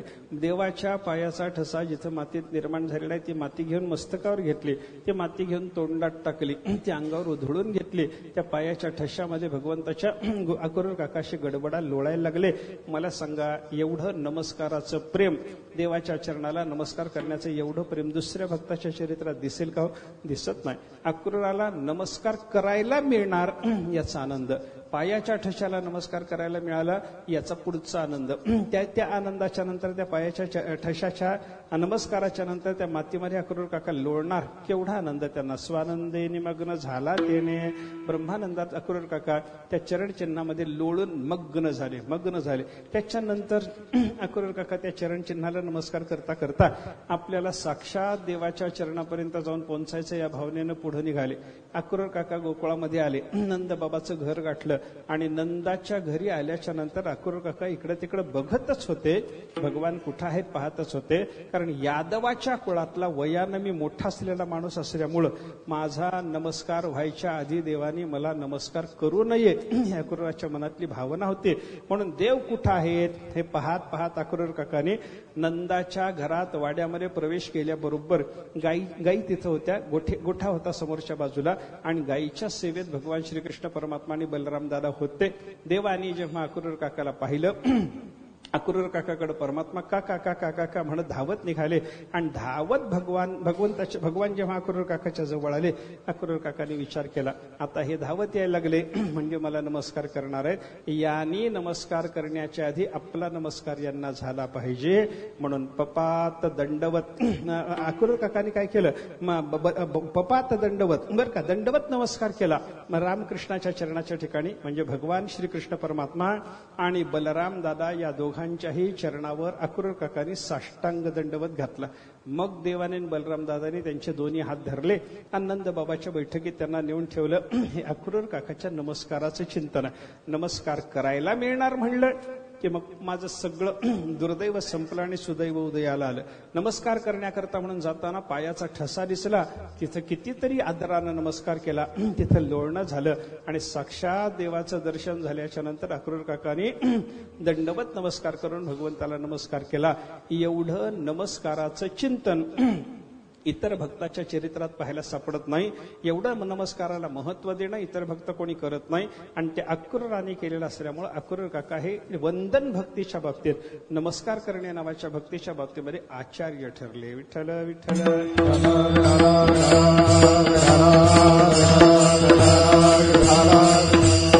अशी ही वंदन भक्ती आहे. आणि ही वंदन भक्ती काय करते, अक्रूराला काय मिळालं, स्वानंदे निमग्न झाला त्याने, ब्रह्मानंदाची प्राप्ती अक्रूराला जी झाली ना, तशी आपल्याला सुद्धा वंदन भक्तीतून भगवंताची वंदन भक्ती जर आपण केली, देवाला जर नमस्कार केला तर आपल्यालाही ब्रह्मानंद प्राप्त होण्याची शक्यता आहे. हे देवाच्या नमस्काराचं चिंतन झालं बरं का. देवाला आदराने नमस्कार करावा. दुसरा नमस्कार कोणाला आदरानं करायचा आहे, संत महात्म्यांना. तो संतांना आदराने नमस्कार कसा करायचा असतो, महाराज पहिल्या श्री संताची माता चरणावरी, श्री संताची माता चरणावरी, श्री संताची माता चरणावरी, श्री संताची माता चरणावरी, श्री संताची माता चरणावरी, श्री संताची माता चरणावरी, श्री संताची माता चरणावरी, श्री संताची माता चरणावरी, साष्टांग हे करी दंडवत, साष्टांग हे करी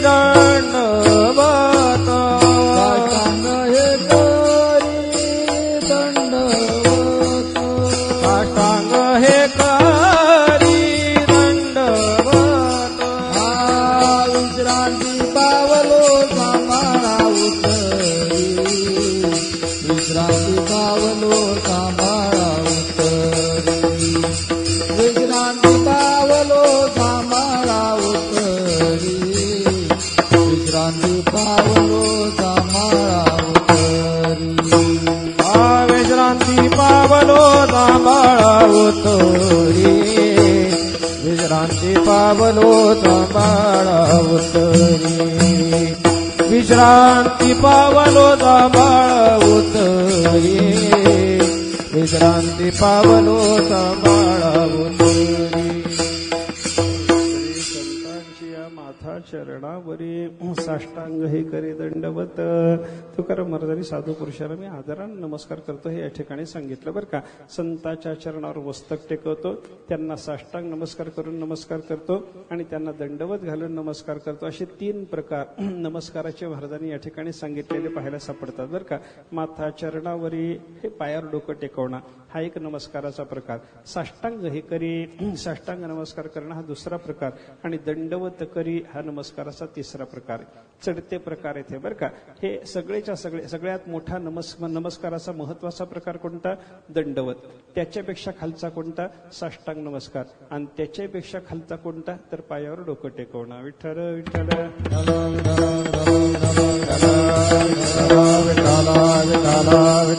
साष्टांग नमस्काराचा विचार कसा आहे? पायावर डोकं टेकवणं आपल्याला माहिती आहे. पायावर डोकं टेकवून केलेला नमस्कार सहजरित्याने आपल्याला कळू शकतो. आणि साष्टांग म्हणजे आपली 8 अंग नम्र करून केलेला जो नमस्कार असतो त्याला साष्टांग नमस्कार म्हणतात. अष्ट अंग 8 अंगाने केलेला नमस्कार. 8 अंग साधू समोर देवासमोर टेकवताना कोणती 8 अंग टेकवायची असतात त्याचा विचार सांगितला. शिरसा उरसा दृष्ट्या मनसा वचसा तथा पद्भ्याम कराभ्याम जानुभ्याम प्रणामोष्टांग उच्चते. अष्टांग प्रणामाचं लक्षण असं सांगितलं. शिरसा आपलं डोकं तिथं नम्र झालं पाहिजे. उरसा आपली छाती जमिनीला टेकली पाहिजे. शिरसा उरसा दृष्ट्या आपली दृष्टी देवाच्या आणि संतांच्या चरणावर गेली पाहिजे. ज्याला नमस्कार साष्टांग घालायला लागला ना त्याच्या चरणावर आपली दृष्टी गेली पाहिजे. शिरसा उरसा दृष्ट्या मनसा आपलं मन त्या चरणाच्या ठिकाणी गेलं पाहिजे. वचसा तथा वाणीनं मी तुम्हाला नमस्कार करतो हे आपण बोलून दाखवलं पाहिजे. पद्भ्याम आपली दोन्ही पाय जमिनीला टेकलेले असले पाहिजेत. कराभ्याम आपले दोन्ही हात जमिनीला टेकलेले असावेत. आणि जानुभ्याम आपले दोन्ही गुडघे जमिनीला टेकले पाहिजेत. अशी 8 अंग जमिनीला टेकवून केला जाणारा नमस्कार त्याचं नाव आहे साष्टांग नमस्कार. विठ्ठल विठ्ठल. आणि याच्यापेक्षा मोठा नमस्कार जर कोणता असेल तर तो दंडवत नमस्कार आहे. दंडवत दंडापरी काही ओरी नुरावी. तुकाराम महाराजांनी सांगितल्याप्रमाणे दंडवत. दंड म्हणजे काठी आणि वत म्हणजे प्रमाणे. दंडवत म्हणजे काय? दंडापरी तुकाराम महाराजांनीच आपल्याला सांगून ठेवलेलं आहे. कोणतंही अंग चोरायचं नाही. साष्टांग नमस्कार करत असताना जी 8 अंग टेकवायला सांगितलेली आहेत ती 8 अंग टेकवून बाकीचं अंग थोडंसं जमिनीपासून आधर ठेवून नमस्कार करावा लागतो. पण दंडवत घालत असताना काहीही उरी ठेवायची नाही. सगळी अंग देवासमोर झोकून द्यायची. लोटांगण घालायचं. आपलं सगळं अंग नम्र करून टाकायचं. कुठलंही अंग जमिनीला टेकल्याशिवाय ठेवायचं नाही. हा जो नमस्कार असतो हा दंडवत नमस्कार सर्वश्रेष्ठ नमस्कार आहे. विठ्ठल विठ्ठल.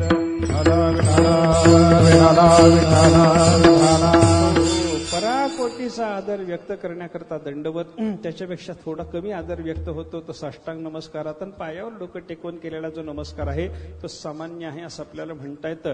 पण तुकाराम महाराज म्हणतात मी हा 3ही प्रकारचा नमस्कार संताला करतो. असं कसं करता? दंडवत महत्वाचा असेल तर तोच करा ना. त्याच्यापेक्षा कमी महत्वाचा असलेला साष्टांग नमस्कार कशाला घालता? पायावर डोकं टेकवणं कशा? अरे दंडवताचं महत्व सांगायचं नाही. बाकीचे नमस्कार कशाला करत बसता? त्याचं उत्तर असं आहे समय पाहून नमस्काराचे प्रकार आपल्याला बदलून घ्यावे लागतात. जेव्हा निवांत महात्मा बसलेला असतो तेव्हा दंडवत घाला. थोडा घाईत दिसतो तेव्हा साष्टांग नमस्कार करा. आणि त्याही पेक्षा घाईत दिसतो पायावर डोकं ठेवून बाजूला व्हा. विठ्ठल विठ्ठल.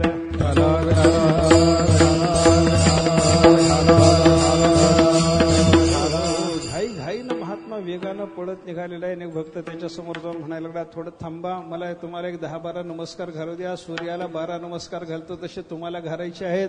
असं म्हणून जर तिथं नमस्कार घालत बसला तर महात्म्याला जिथं जायचं तिथं त्याचं वेळेवर जाणं होणार नाही ना. अशा वेळेला नमस्कार करू नये. अशा वेळेला साष्टांग नमस्काराची भावना करू नये. अशा वेळेला नुसता चरणाला स्पर्श जरी झाला तरी पुष्कळ आहे असा विचार माणसाने केला पाहिजे बरं का. म्हणून माथा चरणावरी हाही नमस्काराचा प्रकार संतांच्या बाबतीत मी अवलंबतो. त्याच्यानंतर साष्टांग नमस्कार करण्याचाही प्रकार मी करतो आणि दंडवत साधू पुरुषाच्या चरणाला घालायचा तोही मी घालतो, असं तुकाराम महाराजांनी या ठिकाणी सांगितलेलं आहे. आपण माग विचार असा केला, देवाला केलेला नमस्कार हा भक्ती आहे आणि संताला केलेला नमस्कार ही ज्ञानाची साधना आहे. कारण ज्ञान प्राप्त करून घेण्याकरता माणसाला काय काय करावं लागतं, भगवंतांनी 4थ्या अध्यायात जो विचार सांगितला तो बघा. काय करावं लागतं? तद्विधी. पहिलं साधन काय सांगितलं? प्रणिपातेन परिप्रश्नेन सेवया उपदेक्षन्ति ते ज्ञानम ज्ञानिनस्तत्वदर्शिनः. ज्ञानी आणि तत्वदर्शी महात्म्याच्याकडे ज्ञान मिळवण्याकरता गेल्याच्या नंतर पहिल्यांदा काय करायचं? त्यांना साष्टांग नमस्कार करणं हे केलं पाहिजे बरं का. तनुमनुजीवे चरणासी लागावे अगरवता करावे दास्य सकळ. अगोदर काया वाचा मनानं संताला नमस्कार करा, त्याच्यानंतर कोणताही गर्व मनामध्ये न ठेवता साधू पुरुषाची सगळी सेवा करा आणि त्याच्यानंतर संताला निवांत वेळ आहे असं पाहून आपल्या मनातले प्रश्न विचारा, त्याची उत्तरं प्राप्त करून घेऊन ज्ञान संपन्न व्हा, हा प्रकार सांगितला बरं का. ज्ञानाकरता संताकडे गेल्यावर तीन साधनं करायला सांगितले. पहिल्यांदा त्यांना नमस्कार करा, पुढं त्यांची सेवा करा आणि मग त्यांना प्रश्न विचारा. तिन्ही साधनाची गरज काय त्याच्याबद्दल खुलासा करताना शंकरानंदाने असा टीकेमध्ये खुलासा केलेला आहे. साधूला आपण नमस्कार केला की आपली नम्रता संताला कळते.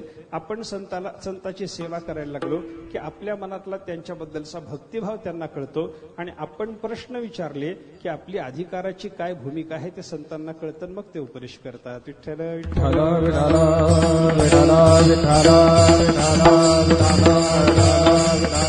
आपण प्रश्न विचारला नाही, आपला अधिकार संताला कळायचा नाही.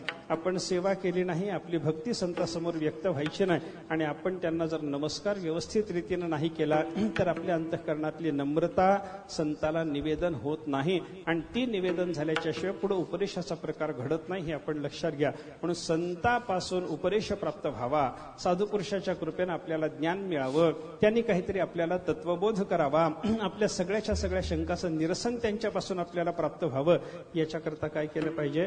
पहिलं साधन त्या साधू पुरुषाला नमस्कार करा. संताला नमस्कार करणे हे अत्यंत महत्वाचं साधन म्हणून आपल्याला सांगितलेलं पाहायला सापडतं बरं का. देवाला नमस्कार करताना 2 प्रकारानं देवाला नमस्कार करता येतो, तसा संताला नमस्कार करतानाही 2 प्रकारानं करता येतो. देवाला नमस्कार करायचा तो सर्व भूतात देव पाहून नमस्कार करणे किंवा एक देव सगुण रूपानं आपल्या समोर असलेला त्याला पाहून नमस्कार करणे. तसं संताला नमस्कार करत असताना सुद्धा सर्व भूतात माझे सद्गुरू आहेत असं पाहून नमस्कार करणे असंही असू शकतं आणि संताची सगुण मूर्ती पाहून तिथे नमस्कार करणं असंही असू शकतं. विठ्ठल विठ्ठल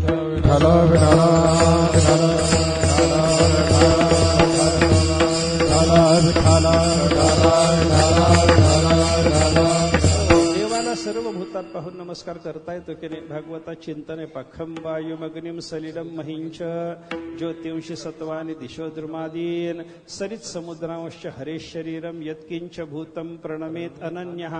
अनन्य भावानं देवाला सर्वत्र पाहून नमस्कार. खम आकाशाकडे पहा, ते देवच आहे, देवाचं स्वरूप आहे. वायुम वायू देवाचं स्वरूप आहे. अग्निम तेज सुद्धा देवाचं स्वरूप आहे. सलिलम पाणी सुद्धा देवाचं स्वरूप आहे.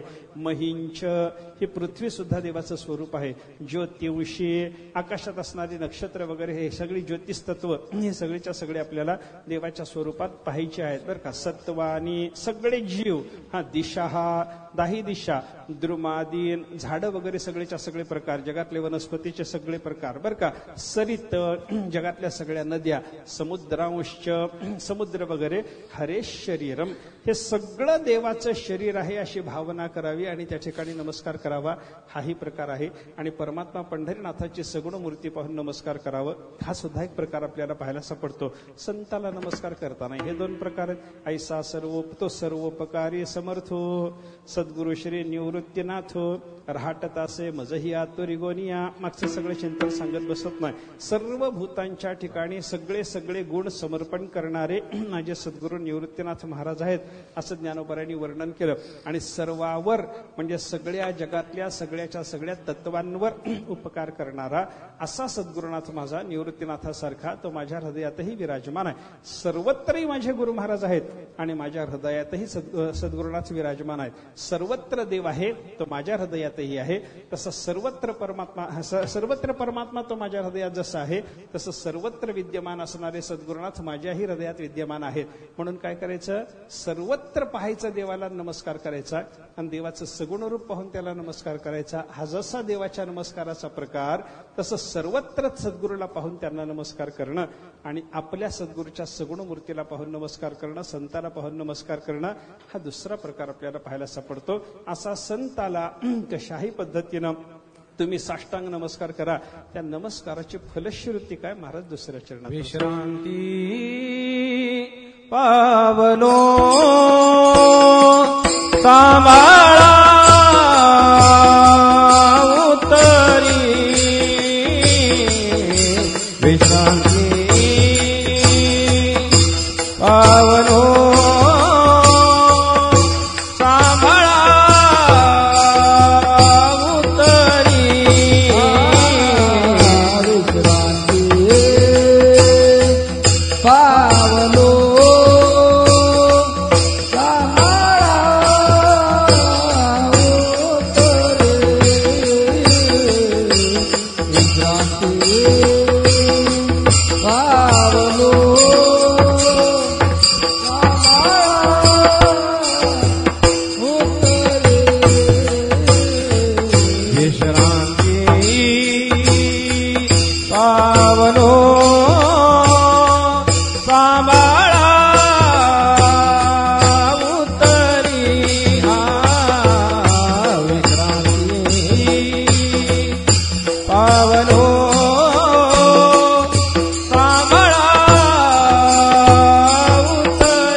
Goodbye.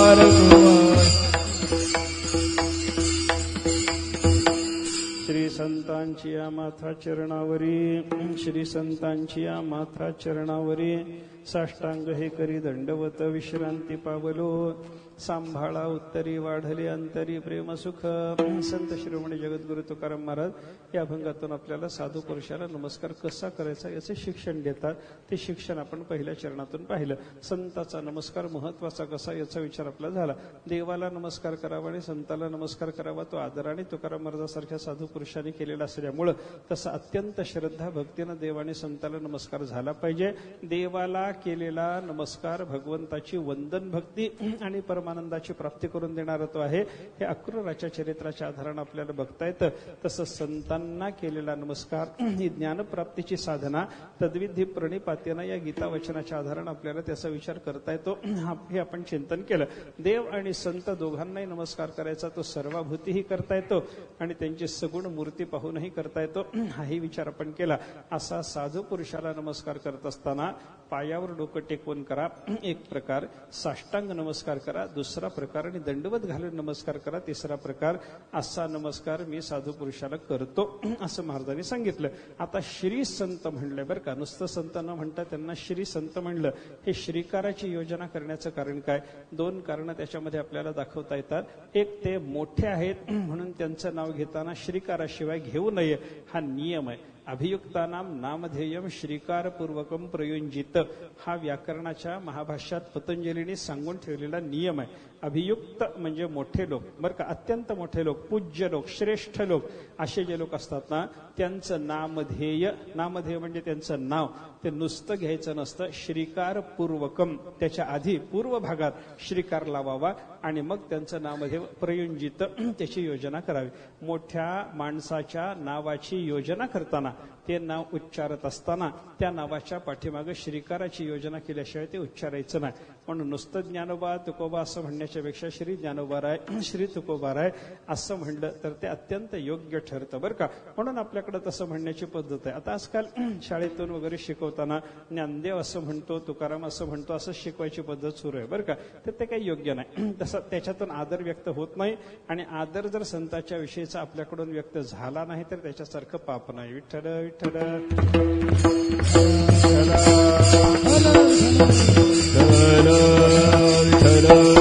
मोठ्याच्या नावाचा उच्चार करत असताना श्रीकारासह करावा हा नियम सांभाळण्याकरता नुसतं संत न म्हणता श्री संत म्हणलं असं म्हणता येतं. किंवा श्री शब्दातून त्यांच्या ठिकाणी श्री आहे, लक्ष्मी आहे असाही अर्थ आपल्याला घेता येतो. आता संताजवळ कुठली श्री आली असं कोणी म्हणेल, कारण ज्ञानेश्वर महाराजांचं चरित्र पाहिलं तर त्यांच्यासारखा फाटका कोणी नाही संसाराच्या दृष्टीनं.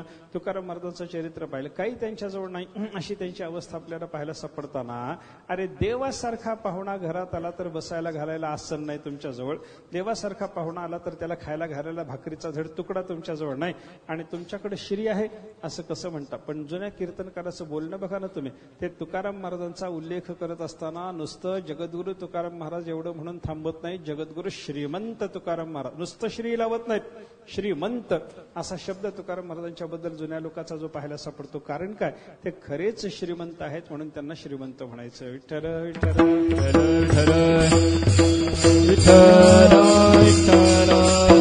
जगातला कोणताही श्रीमंत जर आपण पाहिला तर त्याच्याकडची जी श्री आहे, श्रीमंती आहे, ती सगळीच्या सगळी नाशिवंत श्रीमंती. आणि संताकडे असलेली श्रीमंती कशी, धन घरी पांडुरंग अभंग जे सरेना जोडिले हे नसरे धन अविनाशानंद घन अशी संपत्ती त्यांच्याकडे आहे. परमात्मा नावाची संपत्ती त्यांच्याकडे आहे. साधन चतुष्टय संपत्ती त्यांच्याकडे, समाधिषट संपत्ती त्यांच्याकडे, दैवी संपत्ती सगळीच्या सगळी संताकडे आहे. ब्रह्मविद्या नावाची संपत्ती त्यांच्याकडे, भक्ती नावाची लक्ष्मीही त्यांच्याकडे आहे. विठ्ठल विठ्ठल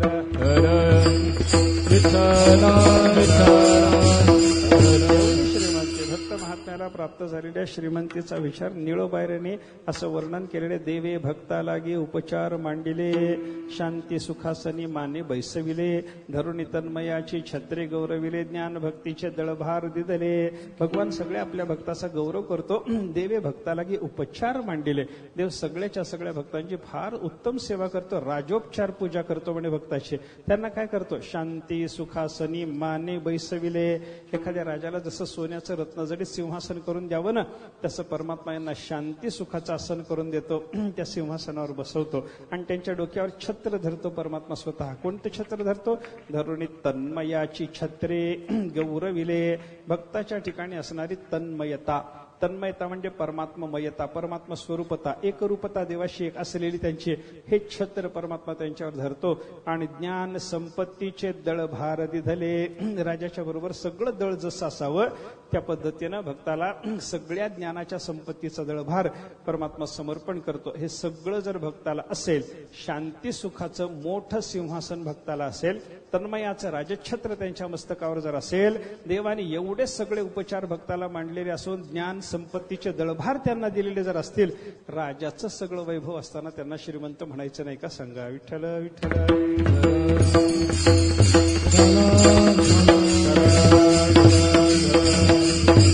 आपल्याला त्यांची संपत्ती, लौकिक संपत्ती पाहायची आपल्या दृष्टीला सवय झालेली असल्यामुळे संतांची संपत्ती आपल्याला दिसत नाही, म्हणून आपण त्यांना श्रीमंत म्हणत नाही. वस्तुतः त्यांच्याकडे असलेली श्रीमंती आपल्याकडे नाही असा विचार आपल्याला करावा लागतो. बघा, अनेक संत महात्म्यांच्या बाबतीमध्ये असं झालं. बघा, नामदेवरायाचं चरित्र आपल्याला माहिती आहे. नामदेवरायाच्या आणि त्या परिसा भागवताच्या चरित्राचा संबंध जर आपण पाहिला तर नामदेवरायाला परिसा भागवताच्या बायकोला जो परीस आणून दिला होता, नामदेवरायाने तो चंद्रभागेत टाकला. सगळं विस्तारानं सांगत नाही. तर चंद्रभागेत टाकल्याच्या नंतर भांडण सुरू झालं. परिसा भागवत तो परीस मागायला आले. नामदेवरायाने सांगितलं मी चंद्रभागेत टाकला. आता तो म्हणता असं कसा टाकला, मला काढून द्या म्हणे, चंद्रभागेत टाकला असला तरी काढून दे म्हणे. नामदेवराय म्हणाले चल तुझा काढून देतो म्हणजे, तुझा परीस काढून द्यायची ताकद माझ्यात आहे. त्याला चंद्रभागेवर नेलं. परिसा भागवतांना चंद्रभागेवर नेल्याच्या नंतर नामदेवरायांनी काय करावं, चंद्रभागेत ओंजळ बुडवून नामदेव महाराजांनी असे ओंजळभर खडे काढले. सांगितले हे सगळे परीस आहेत म्हणे, बघ याच्यात तुझा कोणता असेल तो काढून घ्यायचा, तुझा तो घ्यायचा, दुसरा घेतला की वाटोळ होतं म्हणे. आता काय त्याला तो परीस त्याचा काढून घ्यायला सांगितला. त्या परिसा भागवतांनी परीक्षा करून पाहिली तर प्रत्येक खडा परीस दिसायला लागला. तो नामदेव महाराजांना म्हणतो तुम्ही ओंजळ बुडवून खडे काढले, काही निवडूनही काढले नाहीत आणि सगळे परीस म्हणल्यावर परीस झाले असं कसं? नामदेवराय म्हणाले अरे बाबा, माझं सगळं वाळवंट परिसाचं आहे, तर या एका खड्याचं काय घेऊन बसलास म्हणे. हे काय, मला उदाहरण संपलं माझं. मला सांगायचं काय, वाळवंट सगळंच्या सगळं आपल्या स्पर्श मात्रानं परीस करण्याची ज्या नामदेव महाराजाची ताकद आहे, त्या नामदेव महाराजाच्याकडे संपत्ती नाही म्हणायचं धाडस कोणी करावं? विठ्ठल विठ्ठल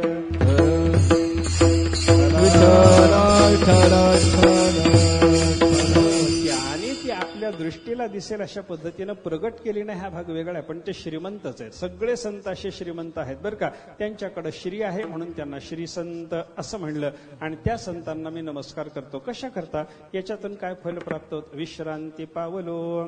साधू पुरुषाला केलेल्या नमस्काराच्या योगानं मला विश्रांती प्राप्त झाली. आजपर्यंत जन्म मरणाचा क्षीण जो मला होता, हिंडता गव्हाणेगा शिणलो येर झाली, हा जो क्षीण होता हा सगळा क्षीण जाऊन मला विश्रांती प्राप्त झाली. आता विश्रांती मिळाली गोष्ट खरी आहे, पण सांभाळा उत्तरी. मला संतांनाच प्रार्थना करतात, याच्या पुढच्या काळामध्ये तुम्ही माझा सांभाळ करा. तुमची माझ्यावर कृपा झालेली असल्यामुळे मला काय प्राप्त झालं? वाढले अंतरी प्रेमसुख. माझ्या अंतःकरणामध्ये प्रेमसुखाची, भक्तिसुखाची वृद्धी तुमच्या कृपेनं झालेली आहे. हे माझ्या अंतःकरणात निर्माण झालेलं वाढीला लागलेलं जे प्रेमसुख आहे हे सुद्धा सांभाळून ठेवायचं. याच्या उत्तर कालामध्ये ते सांभाळून ठेवायचं काम तुम्ही करावं. असे संताला पुन्हा नमस्कार करून तुकाराम महाराजांनी प्रार्थना केली. अजून काय प्राप्त झालं संतांच्या कृपेनं? डौरली हे काया कृपेच्या वोरसे. संतांनी माझ्यावर कृपेचा वोरस म्हणजे पान्हा सोडला आणि त्याच्यानं माझी काया अष्टसात्विक भावानं डवरून शोभून दिसायला लागली म्हणे. हा डौरली हे काया कृपेच्या वोरसे नव्हे अनारिसे उद्धरलो. आता मी दुसरं तिसरं वेगळं काही तुम्हाला सांगत बसत नाही म्हणतात महाराज. त्या साधू पुरुषांना केलेल्या नमस्काराच्या योगानं मी उद्धरून गेलो. एवढी मोठी फलश्रुती मला प्राप्त झालेली आहे. ही संताची कृपा आहे. हे संताला केलेल्या नमस्कारातून मला सगळं फल मिळालेलं आहे. असं म्हणल्यावर लोकांनी विचारलं, महाराज नुसता नमस्कार केला आणि एवढं सगळं मिळालं म्हणता? गीतेत तरी देवाने सांगितलं प्रणिपातेनं, मग सेवा करावी लागते, मग त्याच्यानंतर प्रश्न विचारावा लागतो. हे सगळं तुम्ही काही न करता, सेवाही न करता नुसत्या नमस्कारानं कसं मिळालं? त्याला महाराज शेवटच्या चरणात तुका म्हणे मग तुका म्हणे मग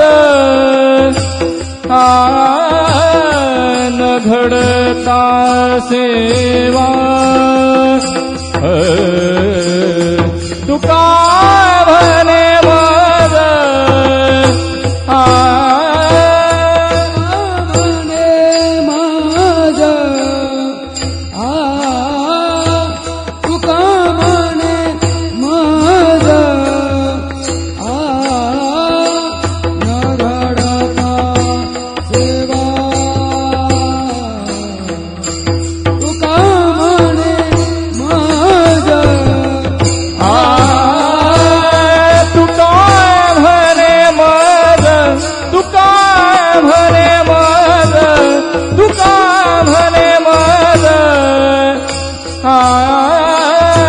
न घडता सेवा तुका म्हणे माझ तुका म्हणे माझ तुका म्हणे माझ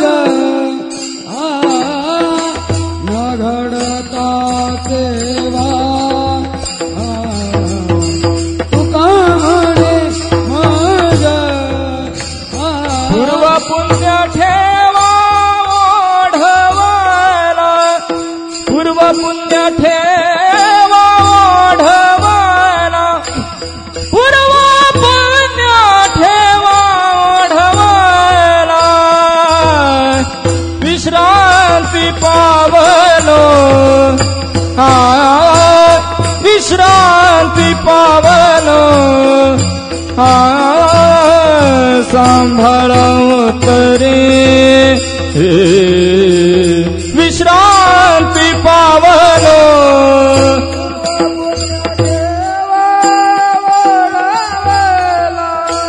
पूर्व पुण्य देवा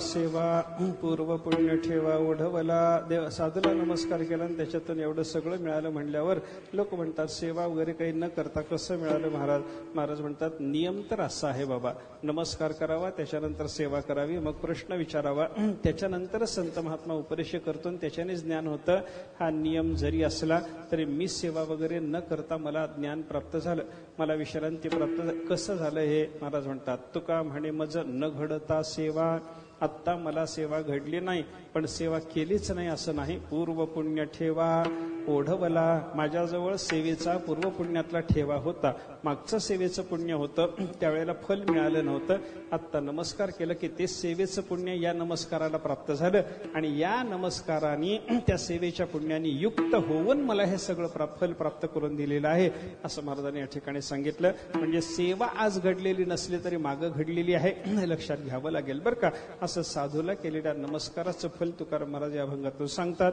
हे आपण लक्षात घेतलं पाहिजे आणि संतांना तशा पद्धतीचा नमस्कार करून विश्रांती पावलो सांभाळा उत्तरी वाढले अंतरी प्रेमसुख ही सगळी फलश्रुती आपणही प्राप्त करून घेतली पाहिजे हे अभंगाच्या चिंतनातून आपल्याला लक्षात घ्यायचं आहे बरं का तुकाराम महाराज जसा नमस्कार करायला सांगतात तसा नमस्कार करावा आणि तुकाराम महाराज जी फलश्रुती सांगतात ती फलश्रुती मिळवून कृतार्थ व्हावं असं एकंदर या अभंगाच्या चिंतनातून आपल्याला व्यक्त करायचं आहे आजचं हे जे चिंतन आहे आजचं हे कीर्तन ही जी सेवा आहे ही विशेष निमित्तानं हे आपल्याला सगळ्याला माहिती आहे आमचे चुलते तीर्थस्वरूप भानुदास महाराज यांच्या पुण्यस्मरणाच्या निमित्तानाची सेवा आहे आमचं भाग्य असं आहे आमच्या पहिल्या पिढीत ज्यांनी संप्रदायाची सेवा केली त्यांची नावच आमच्या पूर्वजांनी अशी ठेवलेली आहेत की त्या नावाचं नुसतं स्मरण झालं तरी मोठ्या संतांचं स्मरण होऊन कृतार्थता सहज प्राप्त व्हावी माझ्या वडिलाचं नाव एकनाथ भानुदास महाराजांचं नाव भानुदास आमचे पापा महाराज होते त्यांचं नाव निवृत्ती सगळी नावं जर आपण पाहिलं तर स्मरता निवृत्ती पावलो विश्रांती वंदू भानुदास संताची एकुळी आणि सगळं संताचा हा राजा स्वामी एकनाथ माझा अशी सगळी चिंतनं जर आपण पाहायला लागलं तर त्या संतापर्यंत त्या संताच्या स्मरणापर्यंत नेऊन पोहोचवणारी यांची नावं आहेत हे सुद्धा एक प्रकारचं भाग्य विशेष रीतीने आपल्याला प्राप्त आहे असं म्हणता येतं असं ज्यांचं पुण्यस्मरण आहे त्यांच्या पुण्यस्मरणाच्या निमित्तानं ही घडलेली तुकाराम महाराजांची सेवा त्यांच्या चरणी आपण समर्पण करू आणि इथं थांबून तुकाराम महाराजांनी जसा नमस्कार करायला सांगितला तसा नमस्कार साधूला करायला शिका आणि जे फल तुकाराम महाराजांनी मला मिळालं म्हणून सांगितलं ते फल तेवढ्या प्रमाणात जरी नसलं तरी त्याचा 1 तरी त्यांना डोंगरा एवढं फल मिळालं जर असेल तर आपल्याला कणभर तरी फल प्राप्त व्हावं त्या फलाच्या प्राप्तीकरता आपण प्रयत्न केला पाहिजे संतांना साष्टांग नमस्कार करण्याचा ज्ञानेश्वर माऊली ज्ञानराज माऊली ज्ञानेश्वर माऊली ज्ञानराज माऊली ज्ञानेश्वर माऊली ज्ञानराज महाराज ज्ञानेश्वर माऊली ज्ञानराज महाराज ज्ञानेश्वर माऊली ज्ञानराज महाराज ज्ञानेश्वर माऊली ज्ञानराज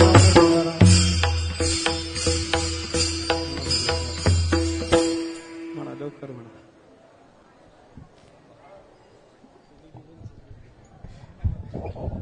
तुका म्हणे मद नगड दाशेवा तुका म्हणे मद नगड दाशेवा तुका म्हणे मज नगडाता सेवा तुका म्हणे मज नगडाता सेवा तुका म्हणे मद नगड दाशेवा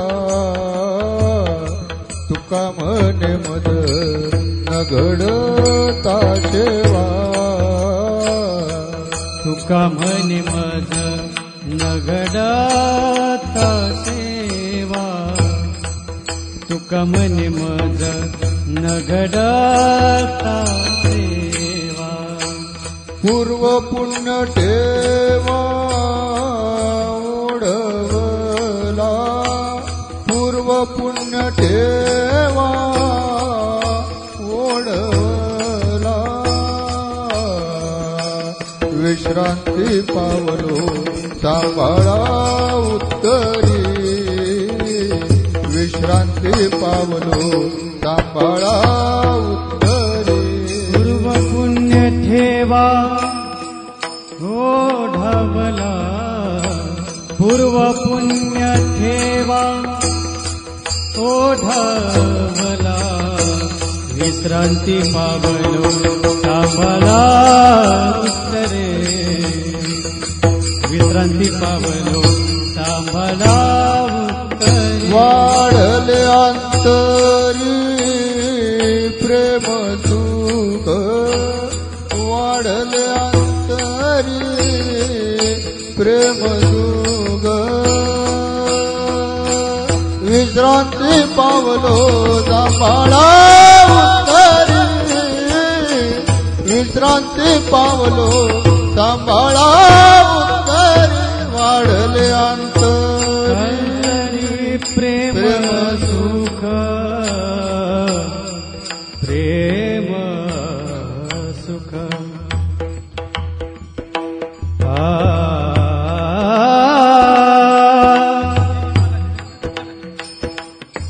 वाढले अंतरी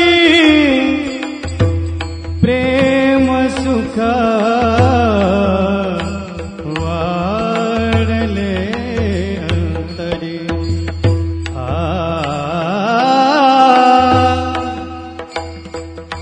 वाढले अंतरी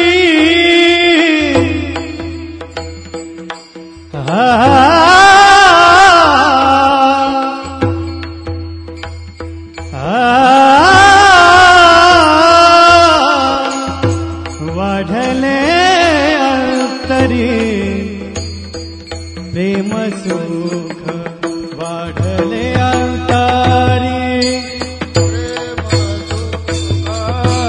वाढले